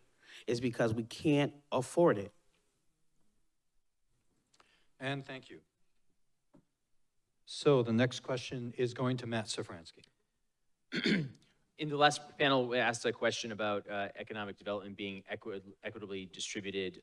What can be done specifically in neighborhoods? And I'm going to bracket off tax incentives because those are very limited by under state law. What more can the city do to develop the economic centers, the neighborhoods like the X or Main Street in Indian Orchard, Mason Square, et cetera, so that there's more economic activity in those places and contribute to the quality of life? Okay, Mike, you've got the first answer for that. Well, I grew up in the Forest Park area in the X, and you got to take your own life in your hands when you cross that X. That definitely, I saw the plans for that, with to redevelop that. I think that's going to be huge. These rotaries that are going around, that's fantastic. It gets the the traffic moving nice and smoothly. I think that's when you have a place you could walk, the businesses will come and settle down, and people, the X was really vibrant back in the 60s, I think. When I grew up, it was on a downhill slide. But that is one area that could be revitalized. It'll be fantastic. I mean, it's a major crossroad in Springfield. And the other ones throughout the city, especially in the center of the city, in Mason Square. And, you know, they're working on that in Pine Point area. We gotta bring the businesses here. That's what we need. Juan? Thank you, Matt, for the question. I do want to pursue economic opportunity zones in a number of our neighborhoods throughout the city that have smaller commercial areas, because I think whether you're on Main Street in Metro Center or Main Street in Indian Orchard, we should have vibrant, populated storefronts. The other thing that I think the city needs to do is to focus on being a little more aggressive on code enforcement in our commercial areas, because I don't know that businesses are going to want to invest their dollars in opening up a brick and mortar storefront if the surrounding area is not kept up to par. I had an experience a couple of months ago where I got a call and headed over to East Forest Park because the old Brooks Plaza had trees growing 10 feet high on it because the developer, the owners, Walgreens now, were not keeping up the track. And I want to see our code enforcement hold those businesses accountable, because if our storefronts look clean, I think that will attract more businesses to come in and say, let me take a chance on the city of Springfield. That's what we want. Drew? I want to give a big shout out to Councilor Whitfield because she talks about this all the time. Equality and equitable. That's what she talks about. I wish everybody else was on the same page when it came to different areas in the city of Springfield, because we need that. You have to build up. When you backtrack and talk about gun violence, you have to have a strong business community. That helps the violence, that helps the public safety. So it's just really investing in the businesses and the small businesses. Like Jay said, storefronts, we need more storefronts. But it's more investing in people that look like me too. Invest in their business. Give them the money. You know, and that's all I have to say. Linnell? It needs to be, I agree. I agree with a lot of things that everyone has said here, just with this question. It needs to be cleaned up. Bottom line. No one wants to come into a community where it's abandoned or it looks low poverty. Nothing's gonna change until every community looks the same. Because you can go down Main Street, beautiful. Go up a couple more blocks, it's 4 abandoned buildings. That's the reason right there, is because of what it looks like. Until we clean it up entirely and we get the funds where they need to go and we allow people to no one's gonna bring a business into a community where it doesn't look up to par. No one wants to waste their money. And Jerry? So one of the big responsibilities of a city councilor is zoning ordinances and enforcement of those ordinances.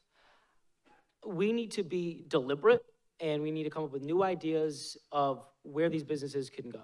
And I think a big part of that involves talking with civic association leaders. I don't know if any of you guys know Kathy Brown in East Springfield, but I've been attending her civic associations quite frequently. And she rules with an iron fist. She knows exactly what's good for her neighborhood, and she will not stop fighting for it. And I remember that there was one liquor store that was trying to get a permit there in East Springfield, and they did not want it. So they made sure that it didn't go through. And I think by working with civic associations, finding out what the type of businesses they want in their neighborhoods and using our zoning laws accordingly to enforce those businesses is a great start for us as city councilors. All right, so Jonah, you've got the last question for this group. Okay. I know that there's been mention of a resource center, but I'd like to know from all candidates, what else do you believe is missing in the city's downtown region? Okay, so the first person with a crack at that is Juan. Thank you for the question, Jonah. I mean, along with housing, which we've already talked about, because people want to come downtown Springfield. They want to live in downtown Springfield. That's where all the action is. I am particularly concerned that we don't have a 21st century infrastructure plan in the city's downtown that makes it more walkable, makes it more accessible, and makes it safer to drive. I have read too many stories as an adult in this city about a young person or an elderly person getting hit by a vehicle because they're speeding down State Street. How much longer are we gonna have to wait before someone gets hit by another vehicle trying to cross the street from classical condominiums to the library? We've got to do those little things right before we think about these big picture issues.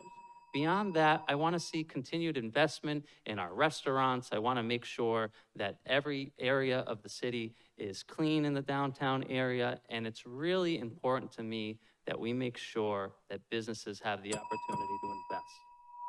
Drew? All right. So I live downtown. To answer your question, downtown is good, if you ask me. It really is. Downtown is good. Now, there are some areas, if you look at the south end, north end, but this building is thriving. It's thriving.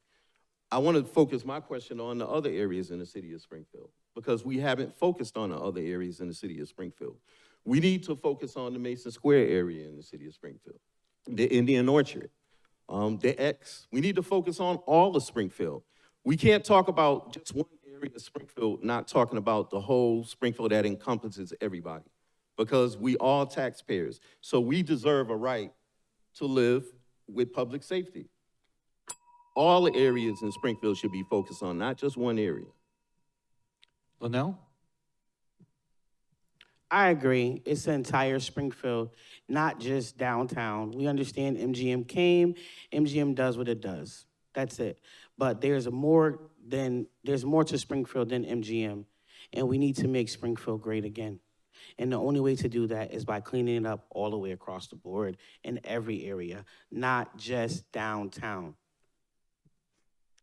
Jerry? So one thing that I hear surprisingly often as I talk to people is the lack of parking. And I think a lot of times people just go to the casino, park there, and then if they want to go all the way down to Worthington Street, I hope you got your comfy sneakers on. So I think, thank you, Mardi Gras, for giving us some more parking spaces. And I think also is the surrounding businesses, surrounding areas. We have the MGM, we have other draws, but opening up the other areas to new businesses, new, unique businesses. I remember a couple months ago, I was at a city council meeting, and there was this woman who brought up the idea of a smash room. I don't know if you guys have heard of that. She did. Congratulations to her, whoever you are. No, it's okay. So she wanted to do that proposal. It was terrific. It's new. It's exciting. Everyone grabs like old antique stuff and they smash it. It helps relieve stress. Just something fun, unique, and we need more of that in the city of Springfield. New energy and new ideas, and that's what I'll bring to the table. Thank you. Okay, Mike? Back to the same thing. It's got to be safe for people to walk around. People don't want to walk around there anymore. It had some good errors in its time, but right now nobody's going down there, and businesses are feeling it.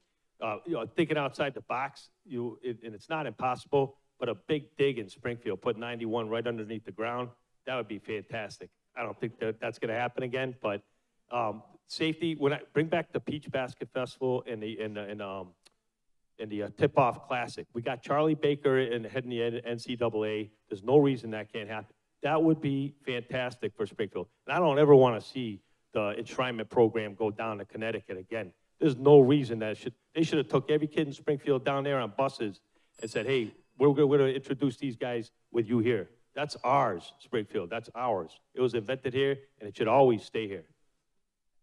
Okay, ladies and gentlemen, please give this round of candidates applause. Thank you. Thank you. Thank you. We are going to take a short break, and we're going to get the new group of candidates up here. Thank you very much.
for sticking with us, and welcome back to this debate with the at-large city council candidates. Okay, we have a new group. We have Will Naylor, we have Edward Nunez, we have Thomas Oakley, Kim Rivera, and Norman Rodon here. So, I'm going to ask a question that's a bit provocative, get this group going. Okay, so let's go back in history, 17 years to the mayor's race that was between Charlie Ryan and Dominic Sarno.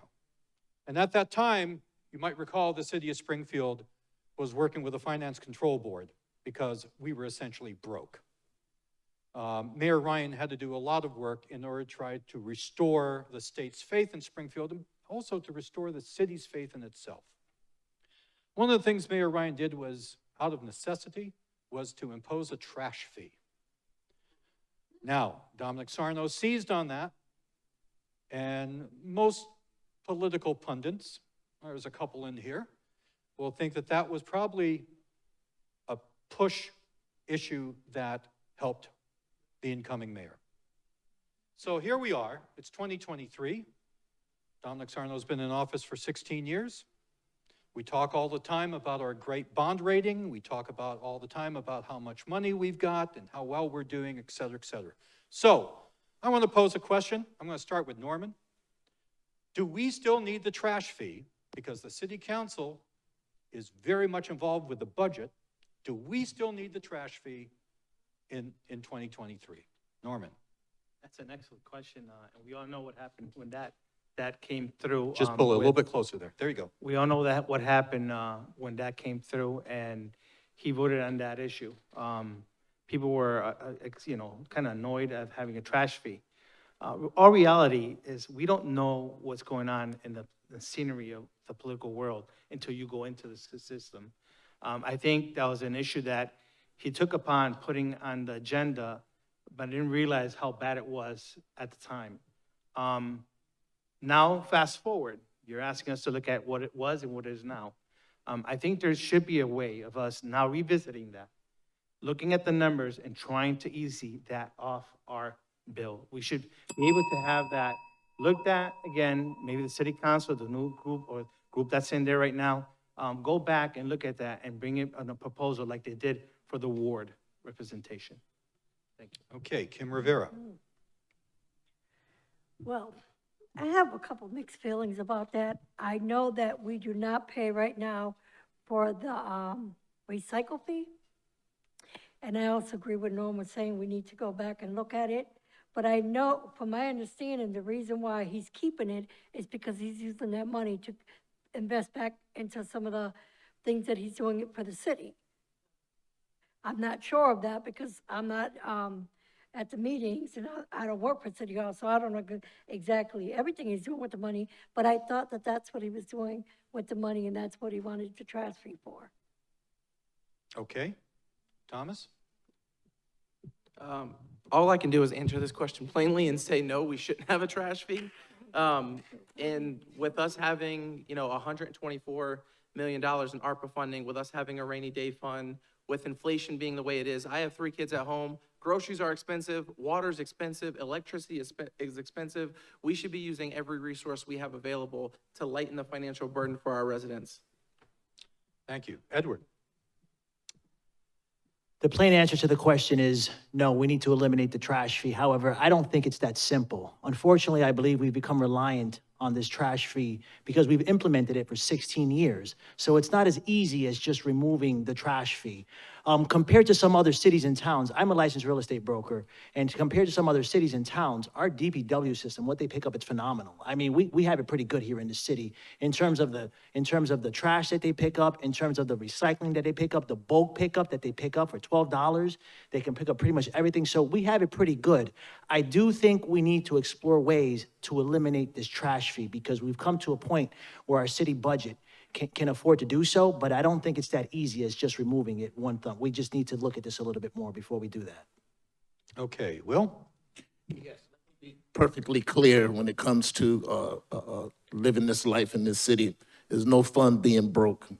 It takes money to have a good city in order to improve the safety of our major roadways and implement updated safety precautions to reduce the number of traffic fatalities and pedestrian accidents in our city.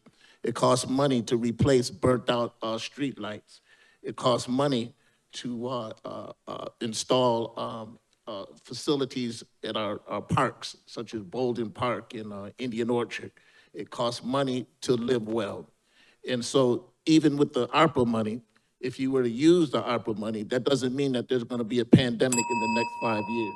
So you have to be careful because there could be a balloon payment at the end of that ARPA money. That money has to come from somewhere, so you has to keep the trash fee. All right. First question from the media panel is from Sean. Many Springfield students and residents rely on public transportation as their primary means of transportation. How do you intend to improve public transportation in the city to make it more accessible and affordable? And that answer is for Kim Rivera. Look at me, huh? Well, I know that they were taking, and I believe it's every Tuesday, seniors get to ride for free. But I think that's something that maybe they should do across the board for everyone to have a couple of days a month where they have the opportunity to ride the bus for free. This way they can take and go to work, go to school, or just have fun. But I really think the bus fare is, I mean, I have a car, and I haven't drove the bus in a long time. And when I had to pay $1.25, I was like, wow, I remember when it was 55 cents.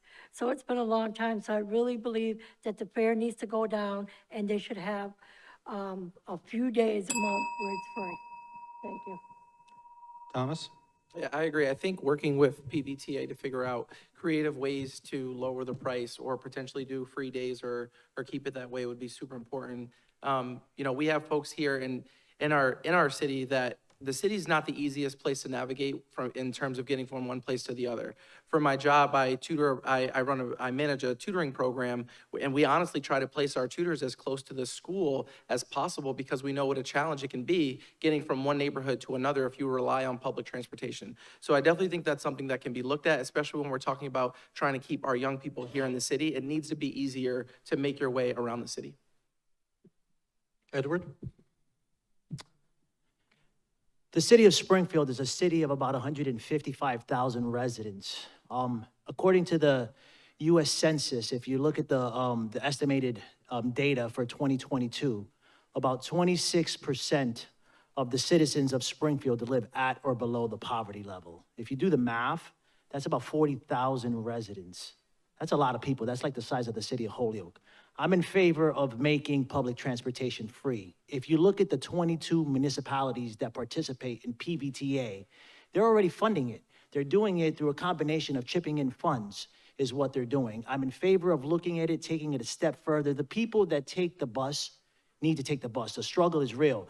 For some people to come up with $3 to get to work, it's very difficult for them to do it. And I don't want anything preventing anyone from getting to work. That's why I'm in favor of exploring ways of making public transportation free for all residents of the city of Springfield.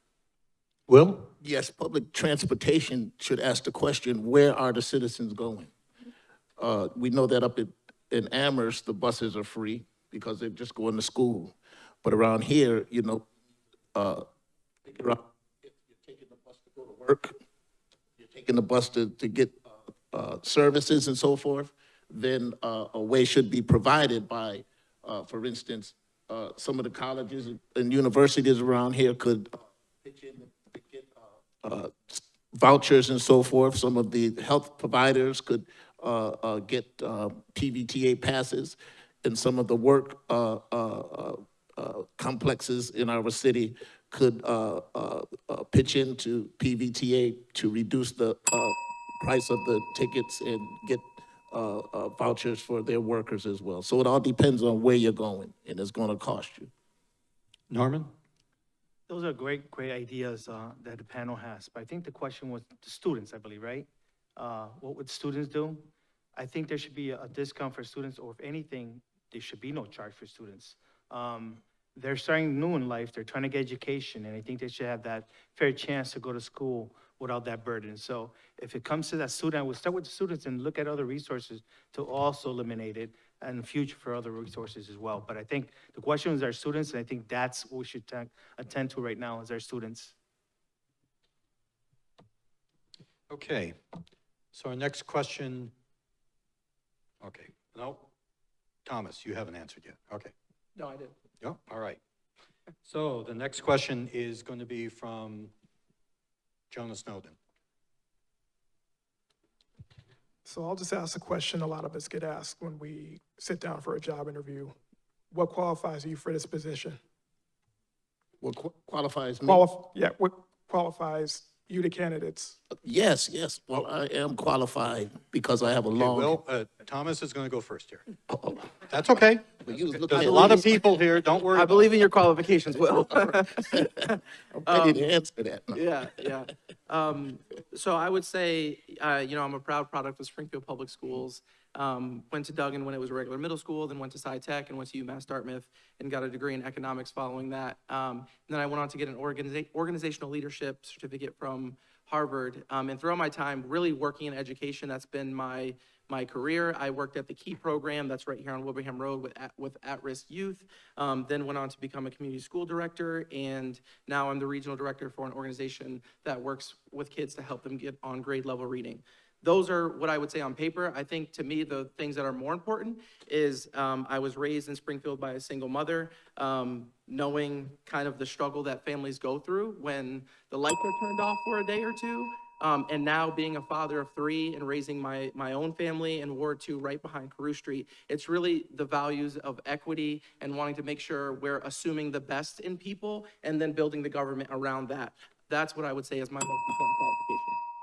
Okay, Edward?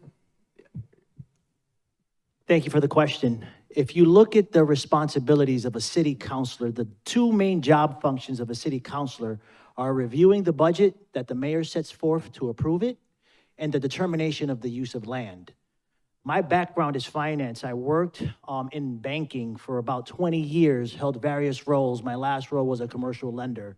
Reviewing budgets, looking at projections, pro formas, line items, budget line items, that's in my DNA. It's what we did. It's a critical skill function in order to be successful in my role as a commercial lender. The other job that I currently hold now, as I mentioned earlier, was I'm a licensed real estate broker. I deal with people buying, selling homes on a daily basis. I see the challenges that they faced. But in terms of zoning ordinances and understanding how zoning ordinances function, I'm very familiar with that. Lastly, I'll say that I can relate to a lot of the issues that the city is going through. I was a single parent, I was a teen dad. I lived in the projects and I come from humble beginnings, so I could understand a lot of the issues that our people are facing. Thank you. Will? Yes, I was born and raised in Springfield. I came through some difficult times and I faced many challenges in our city. I lived through the AIDS epidemic, the crack epidemic. I lived through the COVID epidemic, but yet through all of that, I learned how to survive. I come from a family of strong individuals that taught us how to live. And so I bring all of that refinement and courage to the office. I'm qualified because in spite of all of that, I obtained a master's degree. I'm a licensed alcohol drug counselor to the first degree. I've served my community through 10 years with the Northern Educational Services, 13 years with New North Citizens Council, 1 year with the ROCA Youth Diversion Program, and presently with the BHN Drug Court. So, not only am I career-minded and a professional, but I also have, a spirit of courage and resilience. Thank you. Norman? Yes, so I've been in plenty of boards and committees in the city. I sit on School Building Commission, I'm the chair. The last 2 projects, we were on time and under budget. Knowing how the budgets work at where I work at Basin Medical Center for 28 years and dealing with those programs and also working as city side, I understand the mechanics. I understand what departments need to do to make it happen. I understand, where it comes from. Also, I think what's important here is I was born and raised in Springfield. I saw the city change. Going through the school system in Springfield, being educated here, I learned a lot about our citizens. And that's one of the questions they asked me as I'm knocking on the door. They asked me, what's my qualification? And I was truthful. I said, you know what? My true qualification is my heart to start with. My heart of making sure that Springfield is positive it goes the right way and we do the right thing. With that said, he looked at me, he says, well, what else?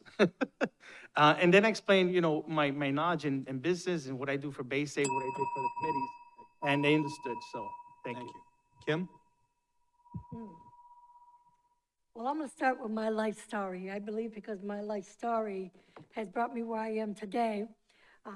I was in foster care. I was a teen mom. When I turned 18, they just threw me out the streets. And from there on, I'm sorry, just sometimes when you think about that, it just makes you want to cry a little. And I don't want to cry right now. But I just feel very successful from being from the ground and doing all the struggle. Oh, I can't answer the question. I'm sorry. Okay. All right, so our next question is going to be from Matt Safransky. Candidates, of course, the arts are a huge part of the Massachusetts economy generally, and historically were a very large part of the Valley economy. Unfortunately, I think they've taken a beating, particularly in the Springfield area. It's been hurt by COVID as well, but that's nationally. But some of this predates COVID. The city stage that doesn't have as much going on. There was just recently a labor shutdown of the symphony. MGM has made some progress, but I think we're all in agreement that we can't rely on them for everything. So what do you believe the council can do to support and expand the arts, both in downtown and also in the neighborhoods themselves? Edward, you have the first answer. I think it's critical to actually focus on the arts. I mean, if you look at, if we're gonna attract and retain young professionals to stay in the city, we need to have a thriving arts and cultural center. One of the things that we can do is really focus on really bringing in more events, like the events that we just had recently in downtown Springfield. I went to the Springfield Jazz Roots Festival. What a phenomenal event that was. I mean, what a well-run event. You had people from all walks of life celebrating together. It didn't matter who you were, what you were doing, you were together, but they appealed to the entire city, the entire residents. It was diversified. We really need to identify more events like this to make it thrive. And we don't just need to do it in downtown, but we need to do it in pocket. We need to do things in Forest Park. We need to do things in the McKnight neighborhood. We need to do things in the North End. We need to do more events like this so that our city can thrive. Will? I am a performing artist and I'm involved in the cultural arts of our city. And one thing I learned through that discipline of being able to just be consistent in my creative endeavors is that oftentimes, you don't need nobody to give you nothing. All you have to do is just open up the door and we'll get it ourselves. And so we know that Stone Soul has been vibrant. The Bishop Naylor Day Community Festival has been vibrant.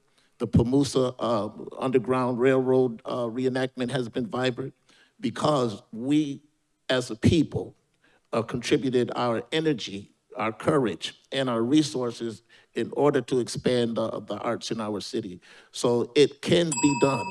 We just have to be about doing it, and it can be done. Norman? I also agree. I think the arts are important. It's part of a vibrant city. If you tell me, look at a big city, you see the arts, the opera, everything that they have.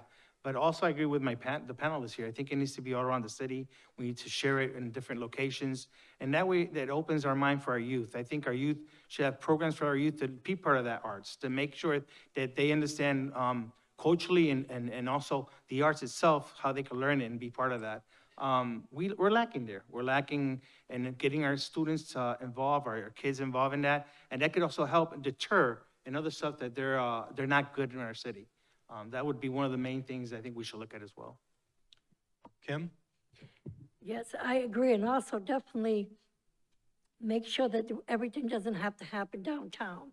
We have a lot of parks all over the city. There's things that we can do in the parks. We have a couple of community centers. I believe that we need to make sure that our youth have the opportunity to learn what it is to play different instruments, learn different dances, learn about different cultures. I think that's really important. So we definitely need to bring that back and make sure it's happening a lot more than what it is. Thank you. And Thomas? I knew this was coming, but what they said is probably my response. When I think about just the richness of diversity and even the events of the past couple of months. I think it really comes down to supporting the organizations that are doing these events. You know, the Harambe Festival was a wonderful event that I took my entire family to. It was a great day out. The Caribbean Festival is happening, the Puerto Rican Day Parade. Like, there's lots of things that are happening, and I think it's just encouraging and helping those organizations that are running these events. And I also think it's really important that we're getting our youth involved, whether that's through paid internships or other ways that they can get linked in with these organizations that are hosting these events, so we can keep these events going for the city. As someone who's in the city with a family, the arts are extremely important, just for the well-being of not only my children, but everyone else's. And we want to see those types of things continue. So encouraging the organization and the students that want to be engaged in that is really, really important. Thank you very much. The next question is from Chris. So Springfield is the city of homes. It's also very much the city of cars. If you don't have a reliable vehicle in this city, it can be very difficult to navigate. We've talked about the public transit, but what can the city be doing to make the city more walkable and safer for alternate modes of transportation like bikes? Will, you have that answer. Yes, very good. I used to be an Uber driver in this town, so I've probably been on every street in the city. So, and I did pretty good with the Uber driving. We need to address that quality of life issue by slowing our traffic in high accident zones where pedestrian accidents occur, such as Tapley and St. James, Bay and Roosevelt, the X. I believe that roundabouts would be a good idea. We need to update our traffic signaging and so forth, and develop the bike paths and so forth. But one thing that I did notice is that we started a bike path which should have connected to the riverfront. I think that should be completed. Let's finish what we started and connect our city up and appreciate the greenery that we have and the forestry that we have in this lovely city of ours. Okay, Norman? Can you repeat the question one more time? Essentially, outside of public transportation, what can the city be doing to increase the walkability of the city or safety for other means like biking? Very good question. That's a topic that's close to my heart because I live in the North End, and a lot of the elderly tell me that they're crossing to the Price station. It's kind of hard. I think they started doing the process of improving the process of fixing the streets and the walkways and all that, and speed bumps, speed limits. I think what they did in some areas is great. I think we need to look at that more. We need to get the Traffic Commission involved, look at other ways of improving the process. It's different towns and different areas, but I think Springfield's unique because we did the walkway was done, it was created. We did do some bike paths. I think we need to advertise that more. We need to push on our citizens to be able to do that. But to do that, we need to make sure our streets are safe. And I think what's happening now is our streets are not safe, so people are scared to even go out and do the walk. So that's one of my pet peeves. Kim? Yes, actually, I'm part of a group doing some walk audits, and I think we need to do that a little more often and throughout the whole city to find out why are people not coming out and walking a little more. I definitely believe we need to make sure these traffic lights are working, because some of the times they're not working. We need to maybe have some police officers at some of the corners where there's heavy traffic. It's important for people to be safe when they want to go outside. That's it. Okay. Thomas? Yeah, so I have a couple different thoughts. One thing that I think is really good was the funding that was given to the different civic associations.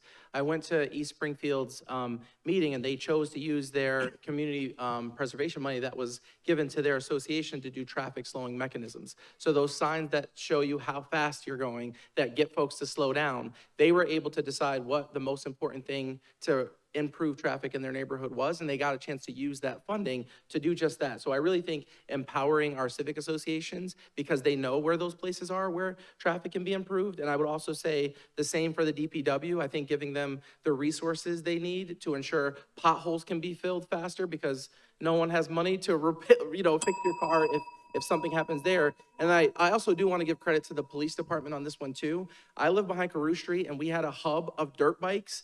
And I don't know if any of you have ever tried to put a 1-year-old to sleep with dirt bikes going up and down your street, but that's been reduced. And I think we also need to keep that in mind as well too. There's families here. We need And to we keep gotta noise stop down you as there. well. Thank you.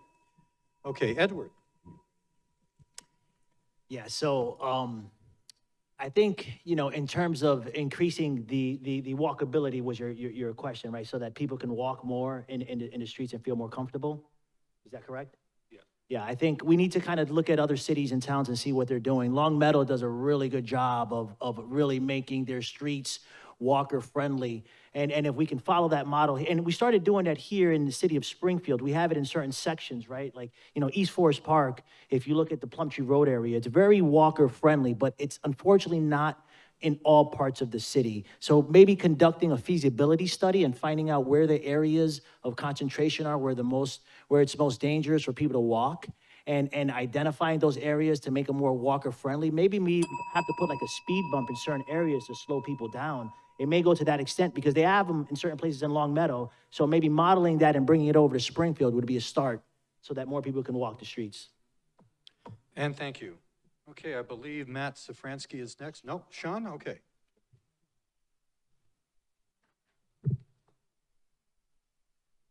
What is the single most important issue facing the citizens of Springfield, and what is the first thing you would do to solve this? Okay, Norman, you've got that first answer. I think our citizens are concerned about the safety right now. As you see the news and you see their concerns, that safety is their major concern. It's sad that our kids can't play at the parks at a certain time of night, and that our elderlies can't walk the streets because they still feel unsafe.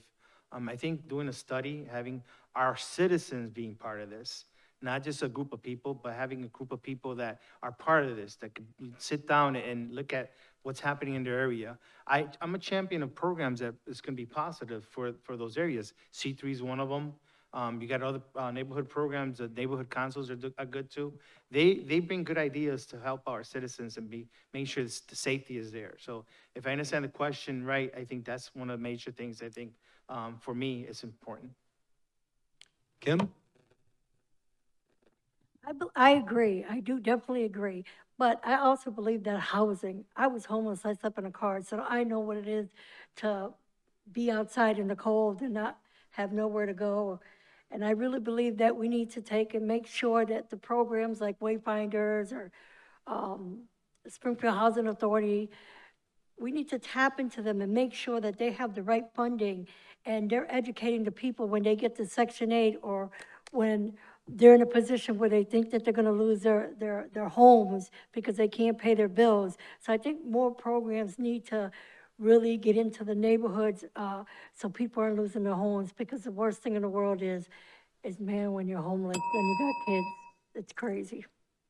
Okay, Thomas. I'm going to sort of answer the question. So I think as a city councilor, we have to be able to walk and chew gum at the same time. I do see housing as a really important issue. And along with that, I think it's a matter of getting folks together, folks at the city level, developers, but also people at the state level. Jerry alluded to my answer in the last panel, but I think getting the state involved in solving this is a big thing. Springfield bears so much of the weight. When it comes to affordable housing, no one's moving to Long Meadow or East Long Meadow or South Hadley for affordable housing. They're coming here. And if that's going to be the case, we should get more support at the state level. Clearly, violence is something that is spiked. I don't think we should be completely reliant on the law enforcement to solve that issue. There are several nonprofits, there's ministries, there's churches, there's other organizations that could help solve this problem. I think we expect a lot out of our police department. I think it's more about making a longer table and getting more voices at the table to solve those issues. Edward. I've been going around speaking to a lot of residents throughout this campaign, and the number one issue that they've been telling me is crime. We have a high crime rate. 99% of communities in Massachusetts are safer than the city of Springfield. You have a 1 in 33 chance of becoming the victim of a crime in Springfield. In my opinion, we have to look at the root cause of the issue. I alluded to the fact earlier that 26% of our citizens are living at or below the poverty rate. The family median income in the city of Springfield is $46,000. In Massachusetts, it's $85,000. We live in a marginalized community. It's jobs. We need to provide our residents with jobs that provide livable wages. How do we do that, right? As a city councilor, I would advocate for us to have stronger connections with STCC. We have a jewel in Springfield Technical Community College. 4,000 and 4,000 people go there. They should be double. They offer over 90 programs to get certifications and certifications that can provide you training in HVAC, electricians. Their engineering program is robust. Their nursing program is robust. This is what we need to do. Thank you. Will? Yes, I believe one of the number one topics of the day is gun violence. But gun violence has a three-dimensional aspect to it. It has to do with homicide, suicide, and gun accidents. It's not a war against urban youth.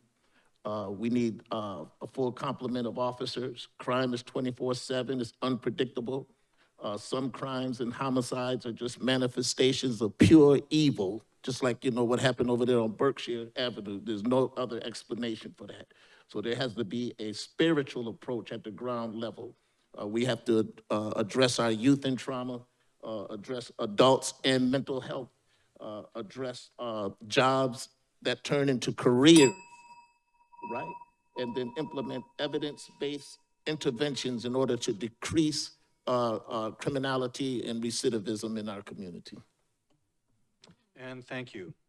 Okay, the next question is from Jonah. Yeah. I'm watching the microphone when you guys are putting it. But I'd like to know, what do you hope to accomplish within your first 30 days of service if elected?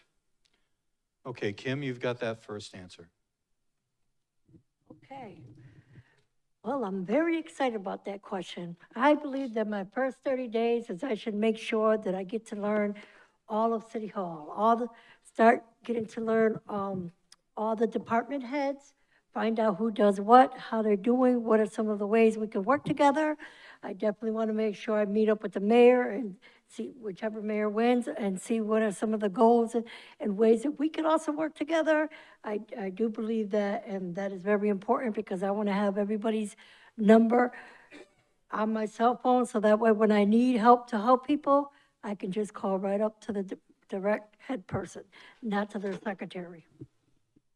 Okay, Thomas? Yeah, certainly building relationships, are going to be super important for getting work done as a city councilor. But I also think some of the things I already have alluded to, getting a robust team together to look at youth who are at risk as means to help curb a lot of the violence, figuring out where the investments need to be made, doing asset mapping, which organizations are already doing what, where can we collaborate? I think there's lots of wonderful organizations that are doing lots of good work, but people either don't know about it or they're not connected to another organization doing very similar work. So I think doing an asset mapping plan where we can really take inventory of what do we have here and where are the gaps, it would be super important. And then some of the other candidates alluded to this as well. I think communication strategy needs to be upgraded. ARPA applications, when I heard they're all paper, I was asking what year is this? So figuring out ways, and I'm not saying we need TikTok accounts, but figuring out ways that we can communicate with residents in a more efficient way certainly would be something that I would hope to get started in the first 30 days. Edward? So meeting people who are the key players in this community is going to be vitally important for me. It's all about relationships, as others have said here. In Western Mass, it's really a small community. It's who you know. It's building those relationships. But I want to take it a step further. In addition to talking to people that are in government, because at the end of the day, we may have disagreements, but we're all playing for the same team here, right? We all have the best interests of the citizens of this community at heart.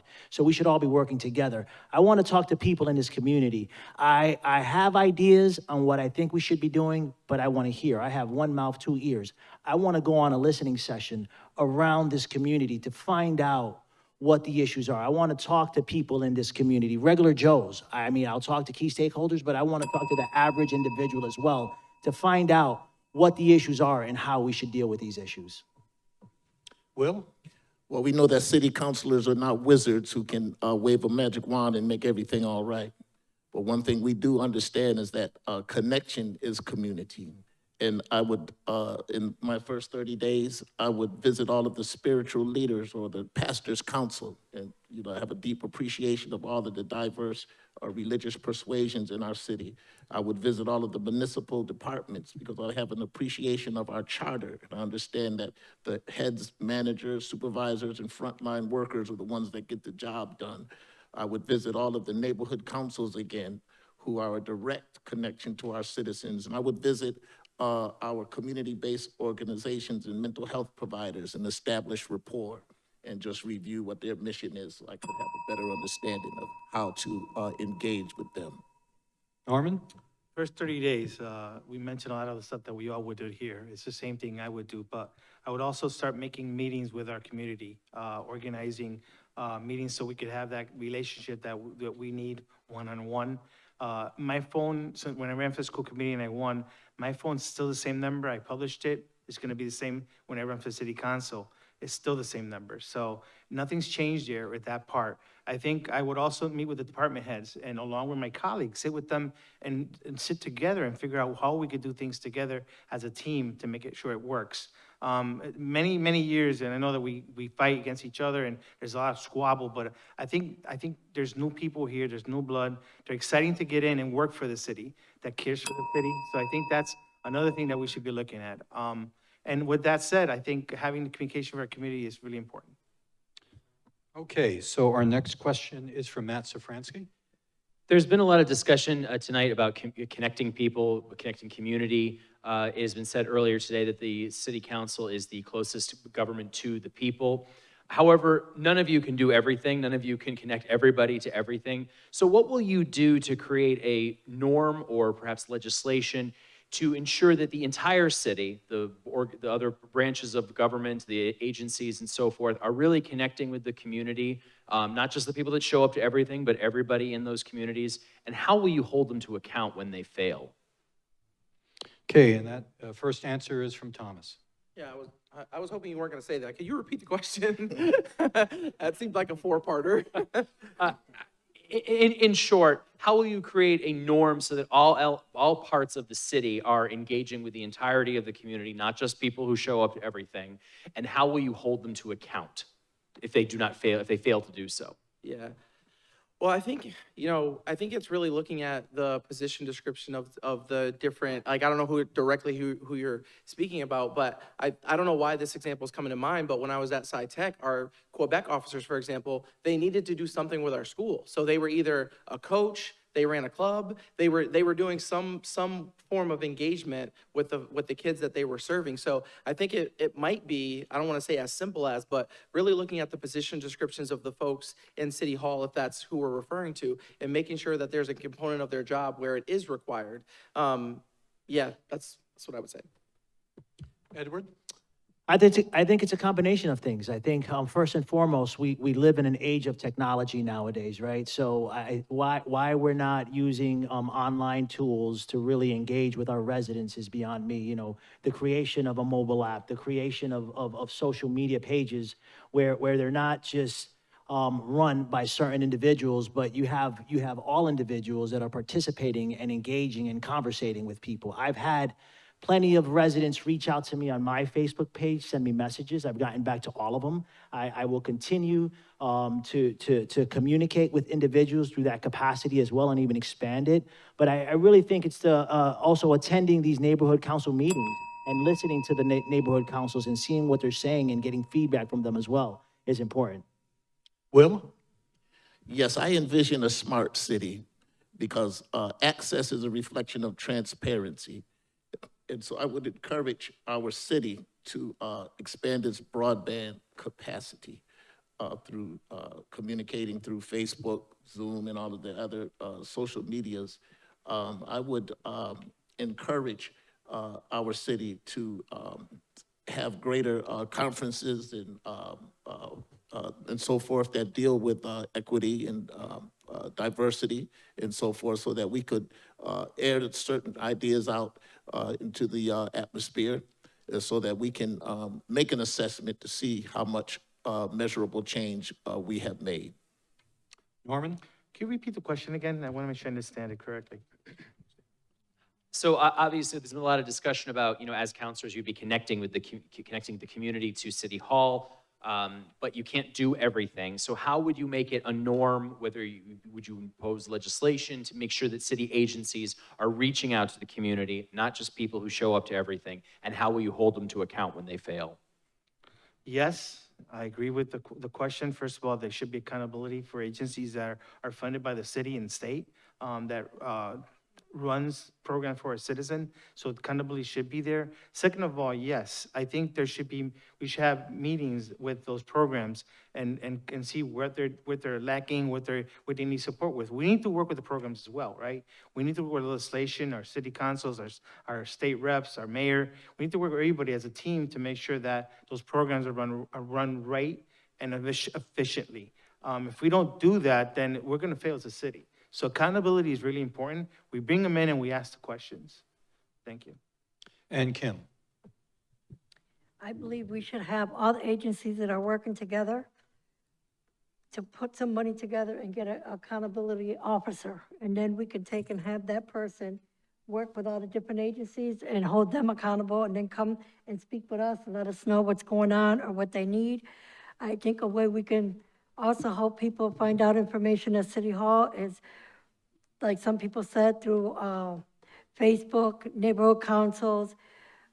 In the some hospitals and some doctor's offices that I go to, there's TVs, and they're showing different things on there. Sometimes there's health information there. I really get into it because I enjoy it.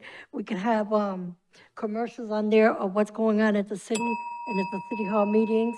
We could take in, at the theaters, every theaters, before the movie goes on, there's commercials about different things, some about the community too. Maybe we can think outside the box and put commercials in there, what's going on in our city. And thank you. Okay, the last question for this group of candidates is going to be from Chris Mazza. What can the city do to attract and keep young professionals and young families in the city and get them to invest in the city through home ownership? Edward, you would have that first answer. Fantastic. So I think we spoke about the fact that we have a housing crisis in our hands right now. It's nationwide. Massachusetts trails 40 other states when it comes to increasing its housing stock. We are creating 5.9 units for every 1,000 existing. To put it in perspective, the national average is about 11.7. We have to ask ourselves the questions: why aren't developers building? Why aren't they developing in Springfield? What's the root cause of the issue? The high cost of construction may be one of it, but honestly, I think we have impediments that are currently in place that do not make Springfield a desirable place to build. What do I mean by that? Zoning. Developers have to purchase a lot, and then they have to jump through hoops to change the zoning ordinances, right? I think the city of Springfield, and then they have to build to current codes with the stretch code that was just put. The city of Springfield should conduct a feasibility study, and they should identify areas where they can loosen up their reins with zoning so they can build more homes. And thank you. Will? Yes, that is one of the points of my platform as a city, to promote prosperity in our city, is to increase home ownership and affordable housing opportunities. Springfield is the city of homes with over 60,000 resident structures and with over 5,000 structures in need of rehabilitation or repair. As a council body, we can promote partnerships with new home buyers programs and encourage the young people that are coming in, and to incentivize those between the ages of 25 and 35 to seek residence through economic development, affordable housing, and home ownership opportunities in our city. You got 15 more seconds. I'm good. Okay. Sometimes less is better. I'll take them. That's a real important question. What's our disparity in housing? It's really interesting that we have zoning rules that are probably made in 1818 or whatever it was. Some of the rule needs to be looked at again and revisit. I sit on the zoning and I see the regulations that they have, and I agree with that. They're real strict. If you have a person that has a business and buys a lot that you could build in another town, another city, 3 homes, they're down to 2, and with a lot of restrictions for those 2 homes. I think that we need to look at those rules and regulations, look at them and say, how can we work with a structure to be organized, not to go crazy, right? Not to make a city that doesn't uniform, but yet work together as, with the city and the contractor and make sure that we have affordable housing as well. With those rules and regulations, I think that's where we will be a home run to make sure that our housing, debt, our housing, lack of housing would improve on that part, so. Kim? Okay, was the question, Could you keeping young people here and invest in the city? Yes. Okay, so I'm thinking that if we can create some good jobs, not just the everyday jobs, but jobs that's gonna make somebody wanna take and wanna have a career jobs, someone that could stay there for a long time. I think that expansion of some of these companies, look at Mass Mutual, I didn't know Mass Mutual was leaving, but if it can expand here, it would be better because that's more opportunities for the people coming out of college. It will definitely make them wanna stay.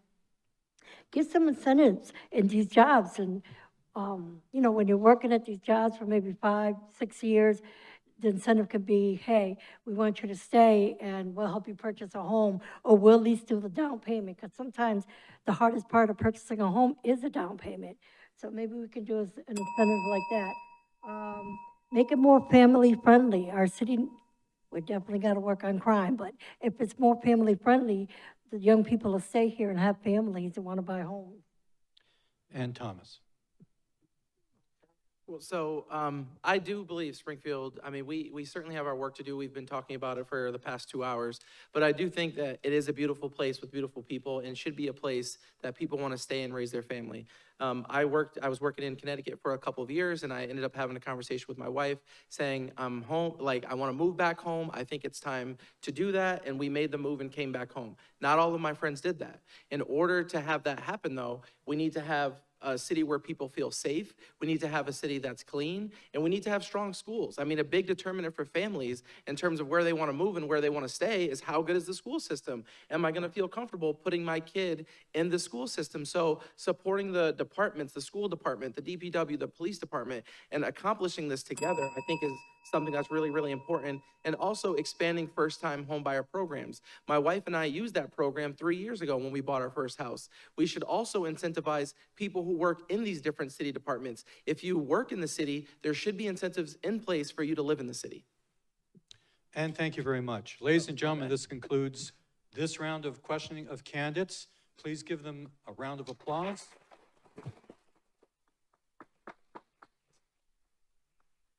Okay, I know we were shooting for 2 hours. We're a little bit after that. So folks, we're going to take our last break of the evening. Please stay with us. We'll be right back. And this break is mostly just a turnaround of changing of chairs for the candidates. If you could stay seated, we'd appreciate it.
And thank you for coming back. with us here on Focus Springfield and this debate of at-large city council candidates. So this is our final group of candidates. Sitting far away from me there is Charles Stokes, then Tracy Whitfield, and then Kateri Walsh. And, you know, because my bedtime is coming up, I'm not going to ask a question. I'm going to spare you guys. I'm going to toss you over to the media panel just so we can make sure we can speed things up. I appreciate everyone's patience, and I also appreciate those who are staying with us and listening to all the candidates. That's really great. Thank you. Okay, so our first question is going to go to Kateri Walsh, and it's going to be from Chris Mazza. The issues with the courthouse in downtown Springfield are well documented, and it seems that the wheels are in motion for some sort of solution. What solution would you like to see? Where would you like to see the courthouse, and why is that area important? Well, I'm so happy that they are going to be doing something about the courthouse because of the health issues that have been raised there and the sickness. But that courthouse should definitely be in Springfield. We are the hub of Western Massachusetts. It's where most of the people practice. It's where the law school is. There's so many resources for the law. But Springfield should remain the hub. It should go nowhere else but Springfield. Tracy? She said it all. We are the hub. We definitely want to keep the jobs and opportunities that the courthouse provides right here in the city of Springfield. It's in a great location. Where it should go should be up to the people. Like, city councilors don't know it all. We need everyone's input. We need implementing inclusive economic strategies throughout the city, and nothing should be done in a bubble. So it takes all of us to decide where the courthouse should go, but it definitely should stay in Springfield, and I'm happy as of right now it is. Charles? Yes, that's a good question. So if it has to be somewhere,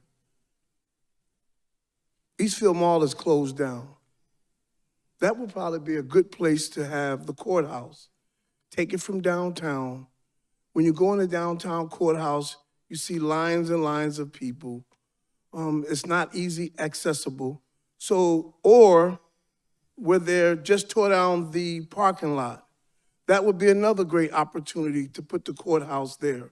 So it should remain in Springfield, but we have viable places to place the courthouse where it can remain in Springfield. We just have to have the mindset to sit down, have the conversation, and see where we would like the courthouse to be, along with community input. And thank you very much. Our next question is from Matt Safransky.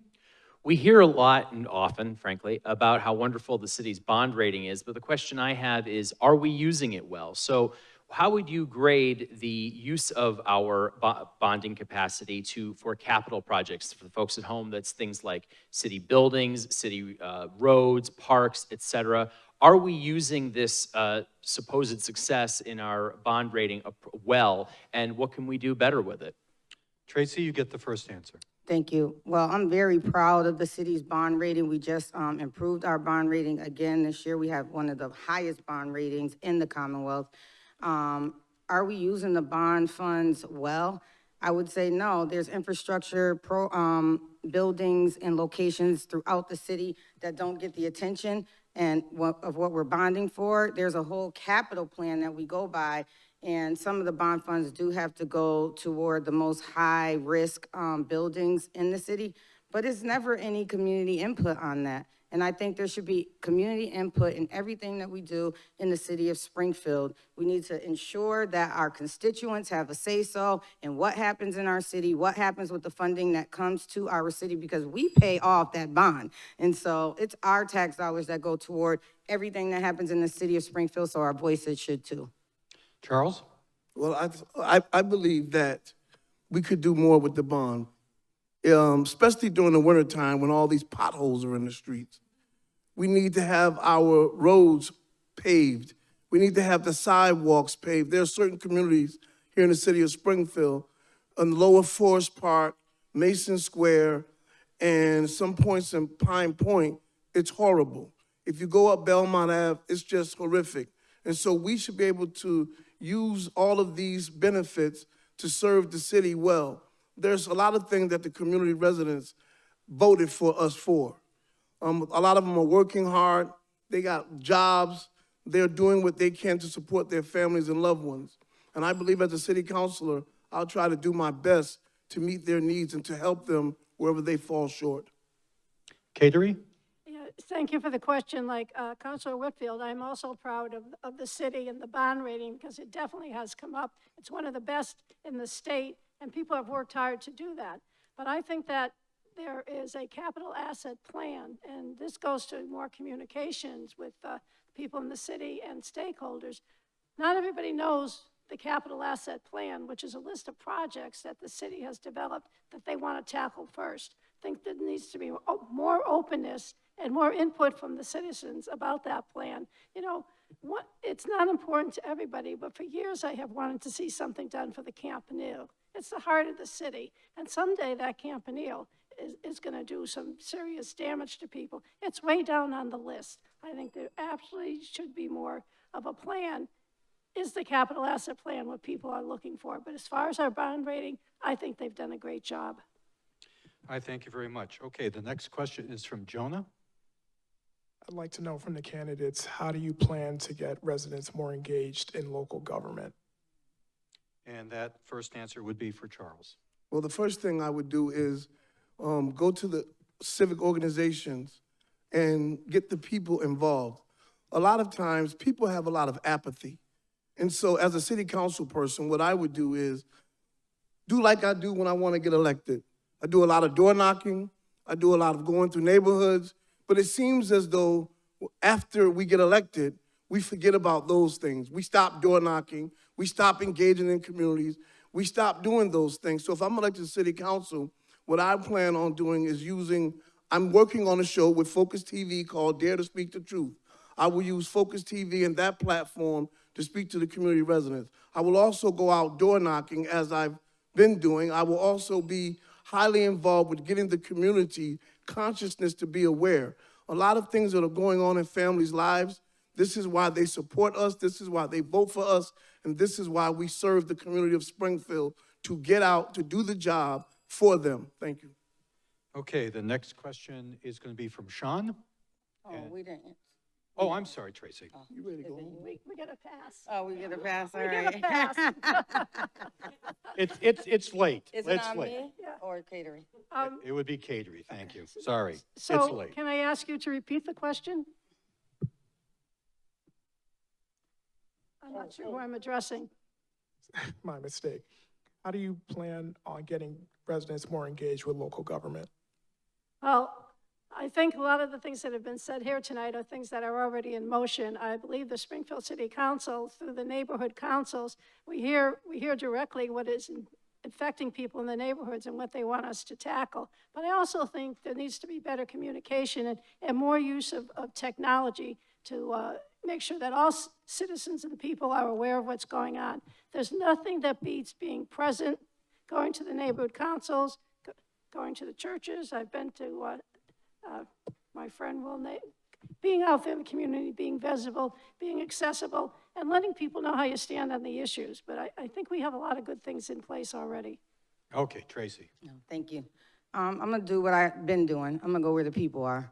I go to the churches and to the clubs, and I go into the schools, and I start programs. I don't just go to people's programs for photo opportunities or any of that. I start them. In fact, I am the advisor of Future Innovators of Springfield, which is a college-led college and alumni-led program built by students to bring new and young leaders to the city of Springfield, attract and retain, and during our meetings and our sessions, we talk about politics, and they in turn go and take the information that they learn to other folks that they know. And so how we get more engaged is we be engaged. Like, people call me all the time. Every day I get a phone call about something every single day, and I engage those people, and I say, you take that information and you share it with someone else, and you tell them this is what politicians are supposed to do, because I'm not the traditional politician. I'm just Tracy Whitfield out here doing the work for the constituents. Thank you. Our next question is from Sean. What strategies will you pursue to make housing more affordable for the residents of our city, considering the rising cost of living in our city? And Kadri, you have the first answer. Well, that certainly is a definite topic of combination in the city because there is a housing crisis in the city of Springfield. And I know it's on many people's minds, the affordability of houses, the lack of houses, the shortage. And I think the Springfield City Council has to put in place, someone mentioned it before, making it easier for people to do business in the city of Springfield. But we also have to look at zoning and other issues like that. But as much of a housing crisis as there is, there's another aspect to housing that hasn't been brought up that I'd like to talk about. And that's to make sure when developers come to the city of Springfield, they do what they say they're going to do, that they bring the jobs, that they hire from the neighborhoods, and they do the project that they said they will do. And the city council has the REO, the Responsible Employer Ordinance, where we track developers to make sure they are doing what they said they would do. And that, I think, is an important thing to enforce and make sure it's fully staffed. Tracy? So the question was, what am I gonna do to make housing more affordable as a city councilor? Well, it has to be a multi-pronged approach. We need to incentivize affordable housing. We need to incentivize programs for developers right here in the city of Springfield to be able to build the properties that we live in the city of Springfield. We need mixed-use properties. We need those properties where we can have a resource center and families living above the resource center so they can go right down to the resource center and get the information they need. So we definitely need to work with the community and figure out what the needs are in the community as far as housing goes. And then if we give tax incentives and the folks aren't doing the work like my colleague says, then we take those tax incentives back. We stop those projects and we get folks in here that's really gonna do the work and do the best for our citizens in the city of Springfield. And so I would take a multi-pronged approach and include all of you in that approach so we can make sure we're getting what we need for our constituents right here. Charles? Well, the first thing I would do is I would look at places like Springfield Gardens. 80 to 90% of the Springfield Gardens homes are evacuated. On 659 State Street, Springfield, Mass., they're abandoned buildings. If I'm elected to city council, I would try to work with the other city councils to take those buildings into receivership. And then once we take those buildings into receivership, we will have community residents to work on those buildings. We have local contractors in our community that are cut out because of the Wynn brothers, the Fontaine brothers, and the rest of them are eating up all the economic resources. So we take those buildings into receivership. We get local men and women from our community to fix those buildings up, and then we put those people in the building. We don't have to give out more money to build buildings when we have vacant buildings all over the city of Springfield that they could be taken into receivership. Just like if a family member loses their home, the city is quick to take their homes in receivership, auction them off, and sell them. So we can do that Mr. right Stokes? now. Okay. Chris Mazza has the next question. How can the city better address its food deserts and increase accessibility to healthy and affordable food options for families? And Tracy, you have the first answer. Well, one thing we can do is we can get local developers like Big Y to make sure that they put healthy food resources right in all communities, not just downtown Springfield.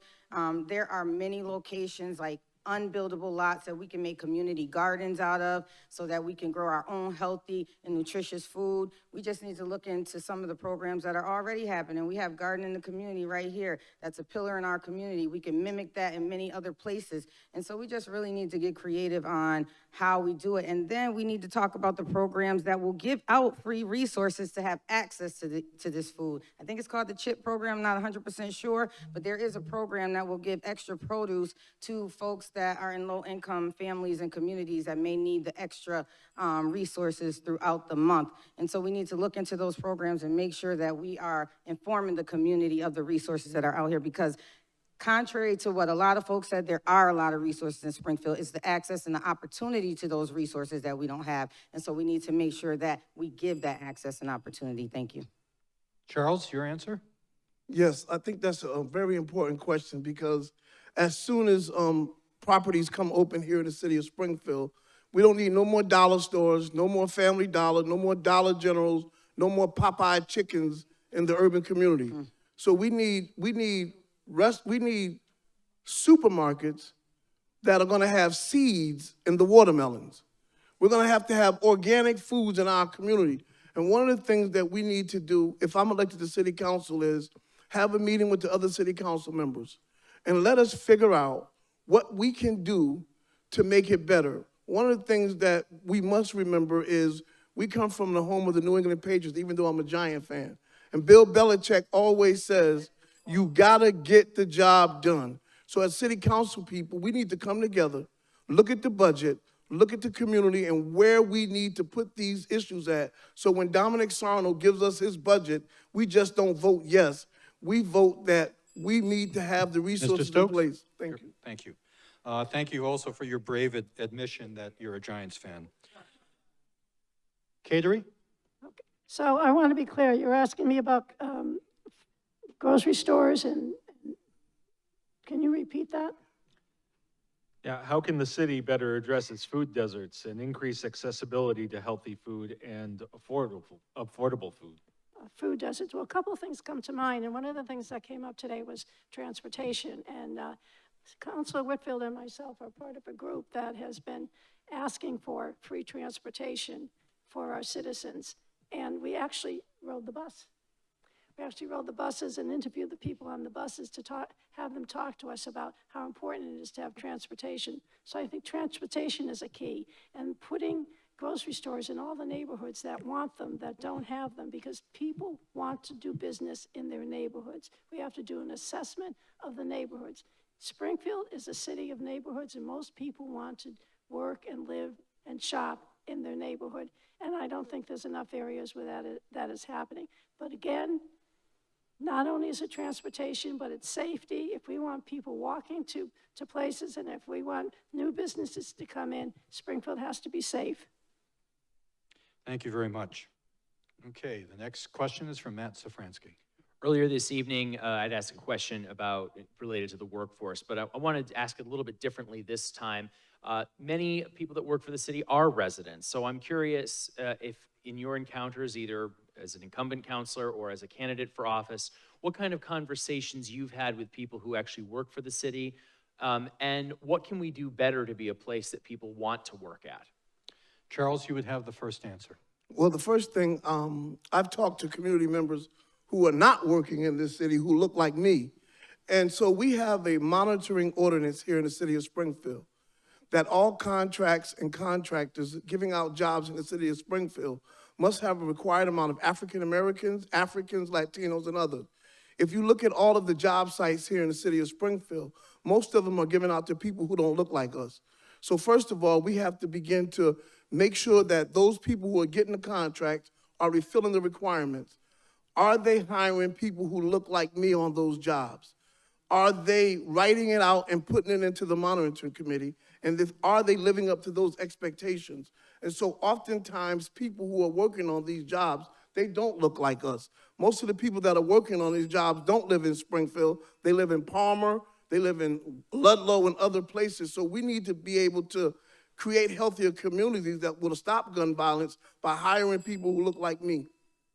Kadri, your answer next. Well, I've always been a strong supporter of residency. I think that's very important, that the people that work for the city live in the city. And again, earlier discussion, I think it's very valuable if we have public safety officers that also live in the city. And the people that work for the city, I think there should be a little more incentives for them staying here, maybe bonuses, maybe looking at changing the work week. I've often thought the city of Springfield should look at a 4-day work week, and that we should have the resources and the health care that they need that will incentivize them to stay in the city. And Tracy. I'm sorry, repeat the question. Certainly many people that work for the city already live here, so I'm sure you must have encountered them, in the course of, being in office, or in the case of Charles as candidate. What do you hear from them about what the city needs to do better to be an employer that people want to work for? Well, I was an employee of the city. I worked in the finance department as a budget analyst and on the school side. So one thing that we need to do is improve the morale for the city. The morale is way down in the city of Springfield because there is a favoritism. There's a population of people that are overlooked, talked about, and it doesn't run like it should. I think that we should have some incentives, like Councilor Walsh said, education incentives, home buyer incentives, incentives to stay here, and if you stay, additional bonuses and things like that. But we definitely got to work on the morale. We need employee resource groups so folks can talk to each other, with each other about things that's really going on and affecting their group. And it's not based on race or anything like that, because resource groups can be made of many different things. So we definitely need a way for folks to be able to voice their opinion without feeling that they may be fired if they say something wrong, or they may be fired if they disagree with what was said. And it should be, it just has to be done. Folks need to talk to each other, but they need to speak out on what's really going on. And I'm here to speak out on how it affected and impacted me. Charles? Answer it again? That's right. I All right. don't mind. I don't mind. I'm getting ahead of myself. Okay. Okay. So the next question is Jonah. I'd like to know, what are some positive attributes of the city that you would want to help continue to improve if elected as a next city councilor? Okay, Cateri, you've got that first answer. Okay, before I answer that, I think one of the things we have to do with city employees is appreciation. And I want to talk about what happened Monday night at the Springfield City Council. One of the wonderful things about the Springfield City Council that we do at least once a month is proclamations, where we recognize people and organizations in the city that have done something to improve the quality of life. Monday night, myself and Kim Rivera, who helped me with this, we honored 3 members of DPW bulk pickup because they did something extraordinary on their route. They saw an individual fall to the ground.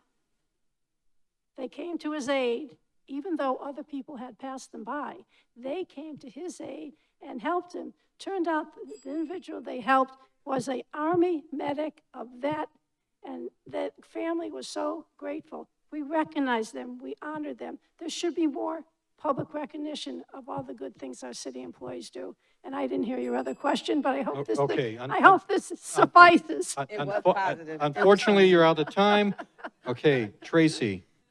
What I love about the city of Springfield is its diversity. I think we have a great different population of people, and we need to celebrate it and we need to recognize it. And I love all of the forums and the carnivals and the outdoor events and the indoor events that we have. I think what we can do to like improve it, even with the arts, with the mural paintings and everything, all that is wonderful. What we can do to improve it is just tell more people about it, just embrace each other's culture, just like not judge based on what we think we know, because we really don't know what people are going through in their real family life and their daily struggles. And so we just need to really just not be judgmental, love each other, and just work together to improve our city and embrace our culture, because I love the diversity and the culture in the city of Springfield. Charles? Well, yes, one of the things that I love is Gumersindo Gomez is a Vietnam veteran. And I'm a 100% disabled veteran. And what I would like to see is for more veterans to have access to housing here in the city of Springfield. A lot of veterans are suffering from mental health issues. A lot of veterans are suffering from dual diagnoses. A lot of the veterans you see on the street are homeless because we don't have a lot of access for disabled veterans and homeless veterans. So I would like to work with an organization like the Bilingual Organization and Gumersindo Gomez, who helped me out when I first got here, to bring more resources for disabled veterans, more homes for disabled veterans, and a better opportunity for veterans who are suffering here in the city of Springfield. That's one of the great programs we have here in the city, and I would like to help him to do more. Okay, so Sean has the last question of the evening. What are your plans to enhance safety in the city? Name one thing that you will do to address the concerns about crime and security. Tracy, you have the first answer. So one thing that I currently do, I am the co-chair of the Mason Square C3 initiative, and we meet every week at 11 o'clock, and we talk about the public safety issues in the city of Springfield. So one thing that I would do is continue to be a force when it comes to community policing. I do feel residency is a requirement, because you need to know the officers that are gonna pull my son over is gonna say, oh, that's Tracy's son, and not pull that trigger on my son. And so if that's not a life you live or something that you don't think about, then maybe getting officers that live in another part of town may fit your profile, but it doesn't fit mine. I want the folks that work for me to live here so we can build that community relationship and make our streets safer. I still got 15 seconds. Well, that's all I have to say. I don't think you can say anything. I can't, I know I don't have anything left, but community policing is something that I will definitely continue to support. Okay, Charles. Well, the first thing I would do if I'm elected to city council is establish a conflict resolution coalition committee. Right now, what I'm doing is I'm meeting myself and the African Diaspora Mental Health Association. We're meeting with people in the streets who are shooting guns and selling drugs. The first thing I want to do is establish a peace treaty here in the city of Springfield. What you hear all these stakeholders and politicians talking about, what they're doing for gun violence, it is a lie. If you're not talking to the shooters, if you're not talking to the drug dealers, if you're not trying to create a healthier community, I'm here to let you know, gun violence will continue. Voting for Charles Stokes, I will work hard to decrease gun violence by working with the people in the community who are absolutely engaged in what we have going on as far as gun violence is concerned. Thank you. Catering? Thank you for the question, because I think public safety is the #1 issue and the top priority right now in the city of Springfield. The people that I'm talking to, we're really horrified that we've had so many murders already, the highest number of murders that we've ever had, and the year is not over. So I think there's certain things that need to be done regarding public safety. I think community policing is, and Tracy, you are a force with community policing. Community policing, which is the police and the citizens working together, should be in every neighborhood. It is not in every neighborhood. I think that there should be walking patrols. I think that the substations, I often drive by the substations at night, and I thought, what if my car broke down and I went to the substation? There's nobody in it. We've got to staff these substations. We've got to restore a sense of security, because if people do not feel safe in Springfield, in their homes, in neighborhoods, the city will not prosper. It's an issue we have to tackle, and I like the idea of a blue ribbon task force with all stakeholders addressing this problem. All right, candidates, we've gone through everyone. I want to have a round of applause from the audience who's still here. Thank you. Ladies and gentlemen, thank you very much for watching this debate, and I hope Whitfield for Springfield. I hope that you tune in tomorrow. Well, I've lost complete control here for the mayoral debate. Thank you very much, and thank you for watching Focus Springfield.